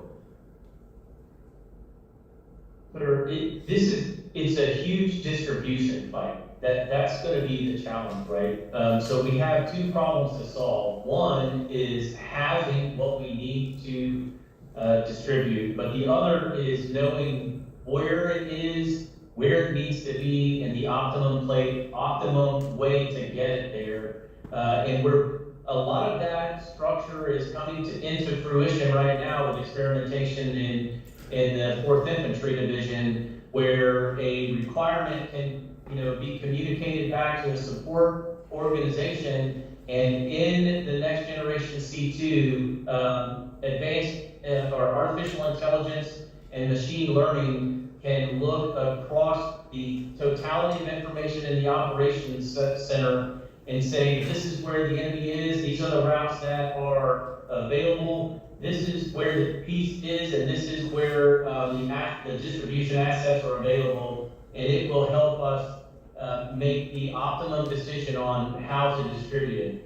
But I think the bigger, so that's where my space is right now, is I'm focused on core and forward in the Sustainment Future Capability Directorate. But the other piece of this is we have to have magazine depth of mass amounts of affordable effectors. And that is absolutely on the mind of all of our Army senior leaders and even up to the secretary level. He talks about it all the time. The things, we need to invest in a lot of producible, cheap things that kill our enemy. And then we have to make deliberate decisions about the few things that are exquisite and very expensive. So we have to strike that balance. And then my previous job, having commanded in the organic industrial base, where I think, while I'm focused on forward, the thing that sticks in the back of my mind is our homeland infrastructure, our ability to protect our access to fresh water, to sewage, to energy, to communications, the internet and banking, all of those things that Pete has to struggle with every day. Those are kind of the things that I lose a little bit of sleep over at night, because if we read everything about the Chinese doctrine and their preferred method is they would prefer not to go to a shooting war with the United States. And how do they do that other than eroding our will at the national level and disrupting and disaggregating our ability to either generate or project power? So, No, great. Vic, you were gonna say. Yeah, those just some great compelling points that were just made by the two generals. I can tell you this is where industry can help. You know, and what I'm thinking of is quantum and quantum compute and quantum optimization. One of the use cases that we've been working with was Exxon, right? 500 liquid natural gas carriers trying to distribute, you know, LNG globally, having to deal with weather, typhoons, things like that. A very tough optimization problem, which is tailor-made for quantum. Okay, so recently there was some other articles talked about convoy routing, right? Using Talisman Sabre. How is that, you know, and a problem, you know, I think, I remember my Talisman Sabre days, you know, now they're using quantum to solve convoy routing challenges. So incredible. There's also cases of strategic airlift, and even in, you know, counter UAS. These are some problems. Not everything needs to be solved by quantum. Some could be high-speed compute, but orchestrating that for the warfighter to help those really tough decisions to optimize resources in a contested logistics environment. We need to solve that problem first and foremost, because I tell you, the Chinese are spending a lot of money on this, on quantum, and trying to get ahead and beat us to the punch. And last thing on the, you know, magazine depth, you know, as I know the Navy is looking at it, because, you know, trying to rearm at sea is really a challenge. So the degree that you can transition to directed energy, for the majority of your defense, you still need the hard kill systems, but many of those cells can transition to offensive weapons. So there's a balance as you look at, as capabilities get developed, how you can ease some of those logistics challenges using technology like directed energy. Next slide, please. Can I just comment quickly? Did you have something, Pete, or Ronnie?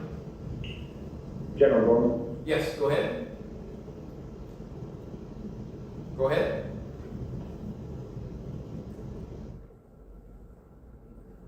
Was that Pete? Did you have something, or was that Ronnie? Yeah, sir. Yeah, I just wanted to quickly comment. You know, I was forward in Tel Aviv, Israel, during the 12-day war, and saw Midnight Hammer unfold.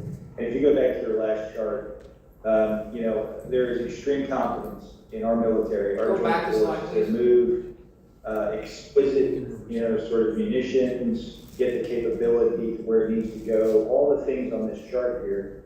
But at the end of the day, you know, I've got to go back to power of resiliency. The sergeants and the private, you know, that are fixing power generation, repatriating that. That's really what won the 12-day war, right? It's not the B-52 or the B-2 bombers. It's the shore power requirements in the Indo-Pacific. You pick the COCOM are not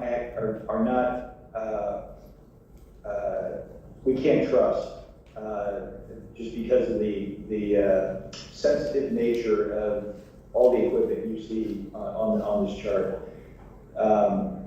You know, many times it was the 1987, 1990, you know, 150K EPP generator that we were all concerned about, or the cables that were not the Talon, or not the THAAD, not the Patriot Interceptor, not the launcher, not the Tippy tube. It was the power source, and we have a lot of work to do on that end, specifically in a contested, ambiguous, distributed, you know, sort of LISCO fight over. No, that's a great piece that you pick up on. So we've been focused on the technology, Pete, and here's something from Epic Fury that I picked up on from both my Israeli colleagues and some of my Emirati and some colleagues in Bahrain and other places across the GCC. So it's about relationships too, right? So at one time, we had an air defense soldier sitting with each of our partners in their command and control facilities, and we took all of those soldiers out. That's not partnership, that's not burden sharing, that's not being a true partner, right? Our expertise is first rate. As General Flynn said, we always come back to that. It's our training and our technical expertise, which is the best in the world, bar none. And when they sit in those command and control centers and they advise our allies and partners, they do better with their systems when they intercept. That's just the bottom line. And we took those soldiers out, and that made a huge difference. That meant our bases got struck, their bases got struck, and destruction happened, right? We've got to stop doing that.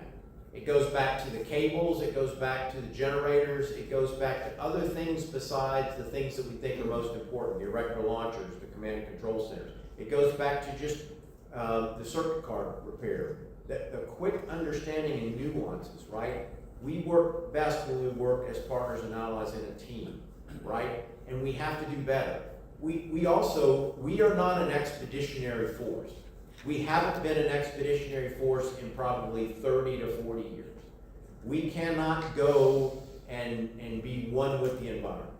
Now, DARPA is doing some great things. No one listens to them, with directed energy. They don't. I've been to DARPA and said, hey, you got some great PhD programs there that said we have some energetics on site in the environment. We can go. There's this belief in the United States that because I can project power someplace in an airplane and get to the environment, that I'm expeditionary. But being able to get there by some conveyance does not mean that I become one with the environment, that I can sustain myself when I'm there. That's not an expeditionary force. An expeditionary force means I go there and I can operate there if I become untethered. That's what we need to become again. We need to be able to, and Taiwan is a first world country. General Flynn's been there, I've been there. It is a first world country. It has facilities and capabilities that we ought to be able to leverage, from manufacturing to logistics and other things. But we're not able to do that. And those are things we have to do. So I'll get off my soapbox, but I'm kind of passionate about it from a logistics standpoint, because it's that capability when we operate together that will allow us to get into what we're talking about and what Pete's talking about here. So I would go ahead and move. Anything else on this, Pete or Ronnie or Vic, just when we kind of talk about this? Okay. Next slide, please. Let's get to decision advantage, because I think this is really important in a contested environment when you want to say. So we hear many technology terms today, artificial intelligence. I just taught a class last week at Duke on this. We throw AI around like a noun, right? And we use it like that. The SecDef has told us use GenAI.mil. It's on our machines, but we don't know the difference between an LLM, an LQM, an agent, or anything else, because we don't invest the time and the effort into using the right tool for the right outcome, use case, etc. So digital twins, overused term, edge computing, we need to talk about that. We need to invest in predictive analytics. The question is not whether these technologies are interesting. The question is whether they improve decisions. They do. Ronnie, I've heard you talk a lot about predictive analytics. They're very important. How do we move from understanding what failed yesterday to predicting what will fail tomorrow? You've done a lot of work on this in future capabilities, Director. Can you talk a little bit about what you're doing and where we're going, especially when it comes to air and missile defense? I don't have a great air and missile defense example that we've proven right now, but I can tell you, in this environment, I'll tell you that we're working on something. But let me give you an example of how we got after this last year at Project Convergence. On an M1A2 Set B3, we spent some money to have the engineers built a software update to the onboard computer of an M1 A273 that monitors the conditions of that tank already. So we were able to monitor how much ammunition by type was in the tank, how much fuel was in the tank and the rate at which it was burning, and we were able to narrow it down to 55 critical maintenance faults on the tank. They developed one wire and connected it to the onboard computer to the JVCP, communicated that in real time with a refresh rate. We tried to break the system and we got it down to every second and it could still do it. But we could monitor that tank's health and condition in real time through JVCP and beam it right back down to a command post, and that was enabling sustainer decisions and maneuver commander decisions based on the health of that tank. And the system was able to actually, while they were maneuvering, going towards the live fire event at the National Training Center, an indicator of a problem that was going to happen on that tank was transmitted back up through the system to both the maneuver commander and the sustainment commander, and they were able to make decisions about what that tank's role was going to be in the next operation, which sustainment element was going to move the right person with the right part to move to that tank and get after it. So many of our combat platforms have that capability, but when it comes to trade space, we are trading it away and not investing in the ability to monitor our combat platforms while they are maneuvering. We also have to invest in much more metadata off of those platforms when they are at the hull. And the reason I say that is because while you are maneuvering, you don't want these huge bits of information clogging up your command and control network. But when you get into a patrol base, or when you get back to an assembly area or into a hasty defense, you can transmit that data on a much larger pipe so that we can see all kinds of information about that piece of equipment, from transmission temperatures over time, engine transmissions or temperatures over time. And the 1st Armored Division is doing that right now with their head fleet. So now we need to take all of these technologies, make sure that they're affordable at scale, get the right pipelines in place, and we already have much of the capability and the algorithm set. And that's how we will be able to do this, especially for our most critical components. I'm not advocating that we have to do this for every single piece of equipment in the Army. But those pieces of equipment that are absolutely essential, like all of our air defense systems, we're in our missile launching systems, those we are absolutely going to have to outfit. Over. Great, thanks.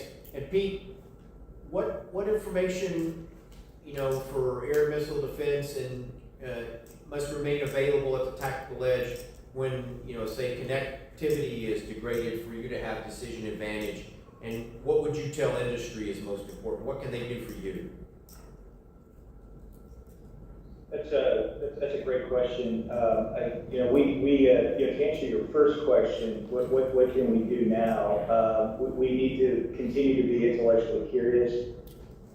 We need to continue to experiment with, what all these applications that are out there. There's thousands of different applications. It's almost too much. For instance, we used the joint sustainment decision tool for elite constellation. I think there's a lot of opportunity there.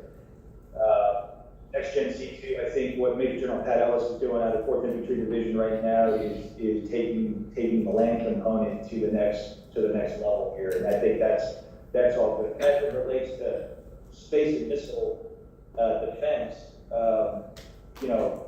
I think Golden Dome is giving us a peek behind the curtain in terms of what the real power of quantum computing and agentic AI and machine learning can do. But if you look at it from really at the core division, kind of the below levels, you're exactly right. I think there's not a lot of folks understand, soldiers understand the true definition of people are using AI like in every other sentence, and it doesn't make sense. We don't have a true understanding or appreciation for what it can do. Now, we are using it extensively to look at face maintenance for our rotary wing police. I think what General Mohan and our AMCOM are doing is absolutely next level. It is providing a realistic, predictive, transparent nature. In some cases, we don't like the answers, but in the backdrop, what industry can help us out with is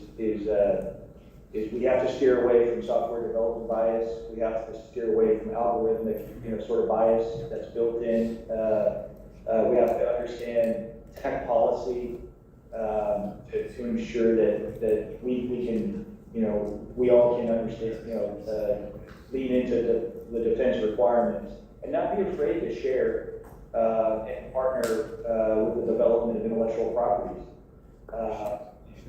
And I think we're starting to see a little breakthrough on this right now. But again, I go back to it's not the exquisite kit, it's not the exquisite munitions, it's everything else designed to achieve the effects on the battlefield for the combatant commander. Great, thanks, Pete. Vic, just how do we avoid creating new dependencies while pursuing these decisions? Yeah, let me first put on my Navy hat. Full disclosure, this started as a Navy-centric initiative. General Flynn and the Army G6 has actually expressed interest in it because we've talked about data, we've talked about quantum and high-speed computing. What we know is it's very data center intensive and it's very power intensive. So what is that architecture, the distributed architecture from CONUS, where we saw, look at the Red Sea operations when we were able to cipher off and monitor the performance of our missile systems, feed them back, assess them, send them back to the ship, give them instructions, develop new TPPs so they're more effective, in the fight. Fast forward that to the Pacific, it's going to be exponentially harder. So what is the architecture that you need? You're looking at that from a Navy standpoint, now Joint Force, from the shore CONUS to a 4-star JTF headquarters. We talked about the tactical edge, to the carrier strike group, Blue Ridge, the command ship, all the way down to the individual units. What type of power requirements, data storage requirements, if they're cut off, all of the above to be able to function, from a deterrence posture where it's manageable to where it's completely denied. Okay, so some thought needs to be given that with industry based on how the Joint Force is fighting and develop that strategy to start outfitting the force, which will enable decision advantage, which will leverage, give you the building blocks, the data readiness to use AI, all of the above, to really take our force to the next level. So that is kind of the thinking that needs to happen now. We're doing it. That's where I am in my company, IBM, and we're working together with Navy, and like I said, the G6 is also, because of some events that happen, are interested in kind of that thought piece to try to develop that further. Awesome. So I think we probably need to look a little bit, we've talked a lot about air missile and some integrated air missile and some other things and logistics, but we also probably need to escape into space, something we don't really talk about when we talk about logistics. So next slide, please. So looking beyond, right? Beyond traditional logistics, right? So, there's some emerging domains, there's low Earth orbit, there's space domains. People haven't thought about that for a while. I know in the community I spent a lot of time in special operations. We're now looking at it, especially low Earth orbit, things that you can call on for, quick deliver packages, very similar to, think about the Joint Precision Airdrop capability. But if we don't begin to test that, right, it will have an escalatory effect because the Chinese will see that being launched and they might think it's a hypersonic.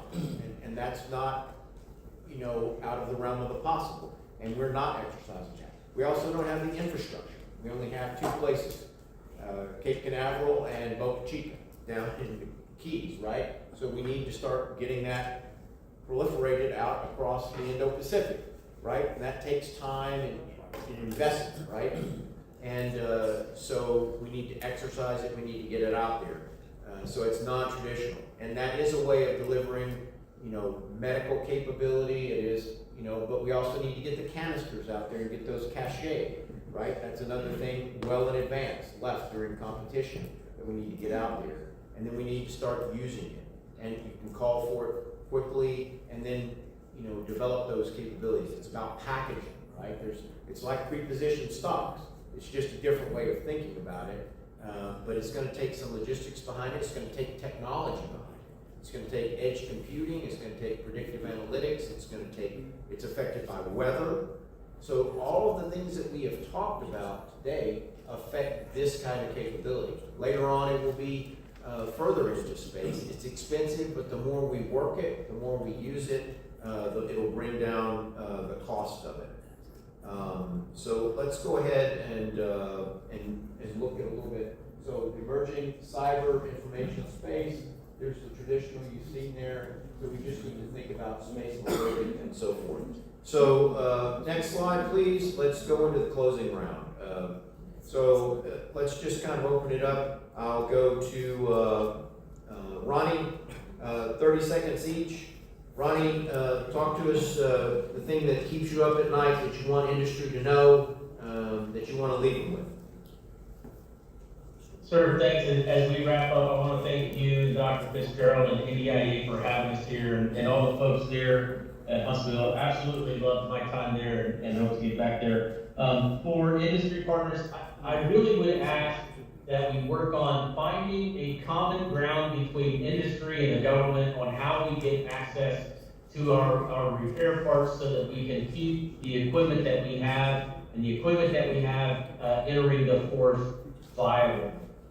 You know, we've got into a part where you guys discussed it, where we've subcontracted all those parts. Now that manufacturing has gone away, the primes aren't interested in doing it, but they're not interested in giving us access to it. You know, so I would ask industry to be thinking about, you know, entering that supply chain and going after those things that are obsolescent now or going to be obsolete, and go after getting those things and bring those back into the supply chain on our home soil to help us. And we also need to desperately invest in onshoring the critical components of our manufacturing. Manufacturing itself, but also the critical components that go into those systems. So thank you and the team for allowing me to share today. Thanks, Ronnie, appreciate it. Pete, over to you, Western Hemisphere and beyond. Yes, sir. Thanks again for your leadership, sir. Thanks for the opportunity. I want to double back on General Flynn and General Mohan. Gentlemen, thank you for everything, really, in terms of what you're doing. You know, my message to industry is logistics wins wars. It's very simple at the end of the day, and we have to get out of the incentivizing, you know, kind of like production and revenue. Your return on investment is national security at the end of the day, right? So I think we have to be okay with spending a little extra money buying down risk national. I'm just going to leave it at that. I really appreciate the opportunity, General Dorman, sir, and Vic, it's great to see you again. And we have a lot of work to do here. I think we need to keep our sleeves rolled up. Thank you. Thank you. Vic?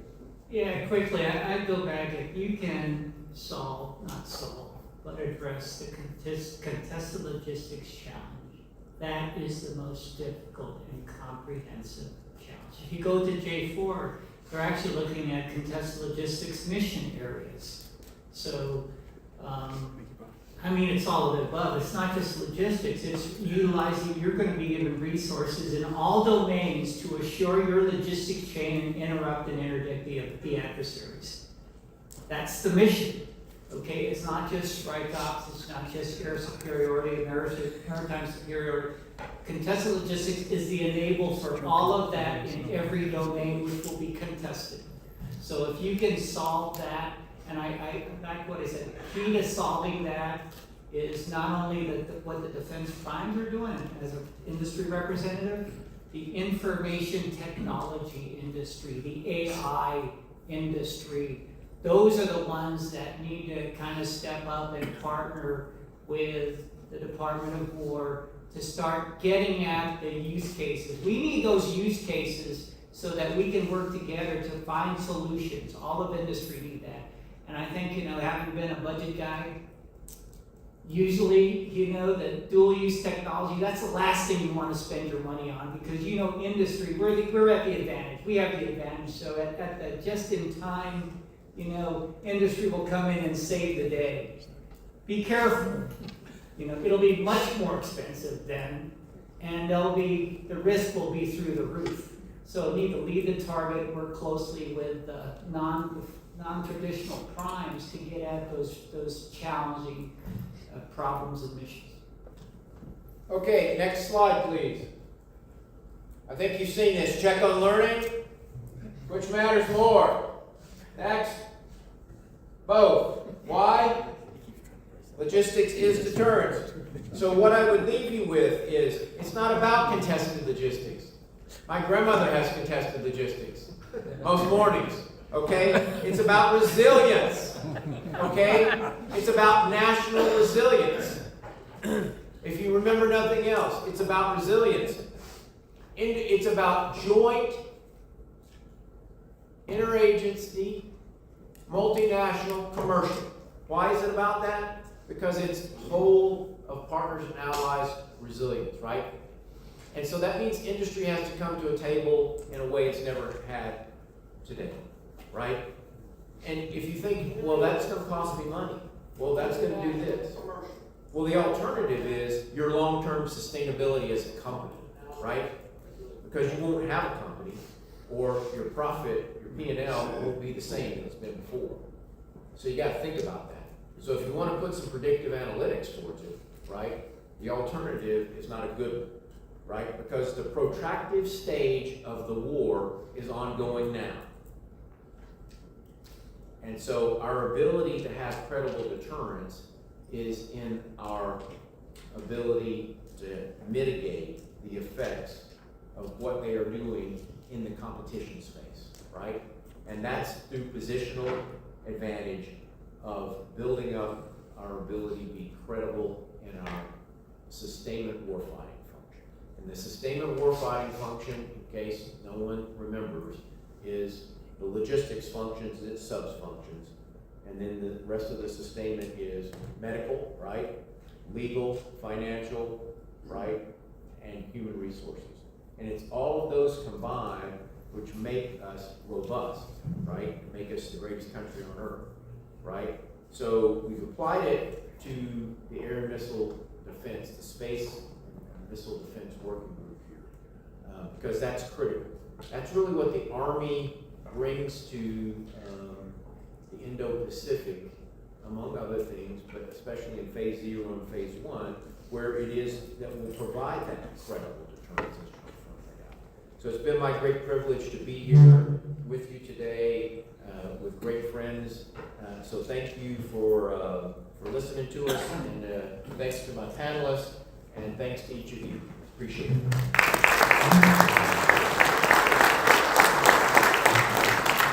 I want to thank our panelists, and before you leave, I've got a gift for you. Pocket protector. I love it. Thank you. Got mine. I got mine. Oh, much smarter. Awesome. Thank you. I guess it's a bridge. I've been there. Exactly. Thank you Made so the very much. jump. Let's give it up for our panel. Made the jump.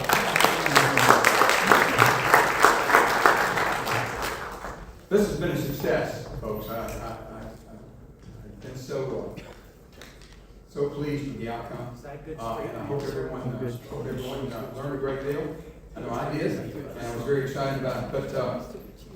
But That being said, we are going to have our next meeting of the work group on 23 July. Terry Grisham, U.S. Space Command. Location will be TBD. It's TBD at this point. Of course, we have the Space Missile Defense Symposium coming up on 10 through 13 August.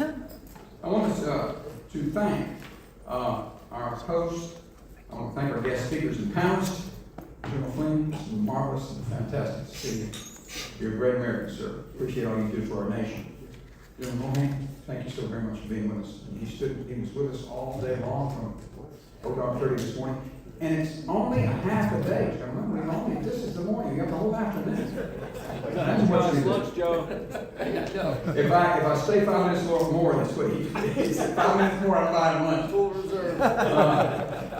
Thanks to the work group leadership and volunteers, Joe Pascal, John Carver, and Bob English, thank you so much. University of Alabama, thank you for the facility. IBM, thank you for the program support. We appreciate everyone being with us today, this morning. Again, go to work, and you still got the rest of the day to accomplish great things. Thank you all for coming. Again, nice job. No, thank you.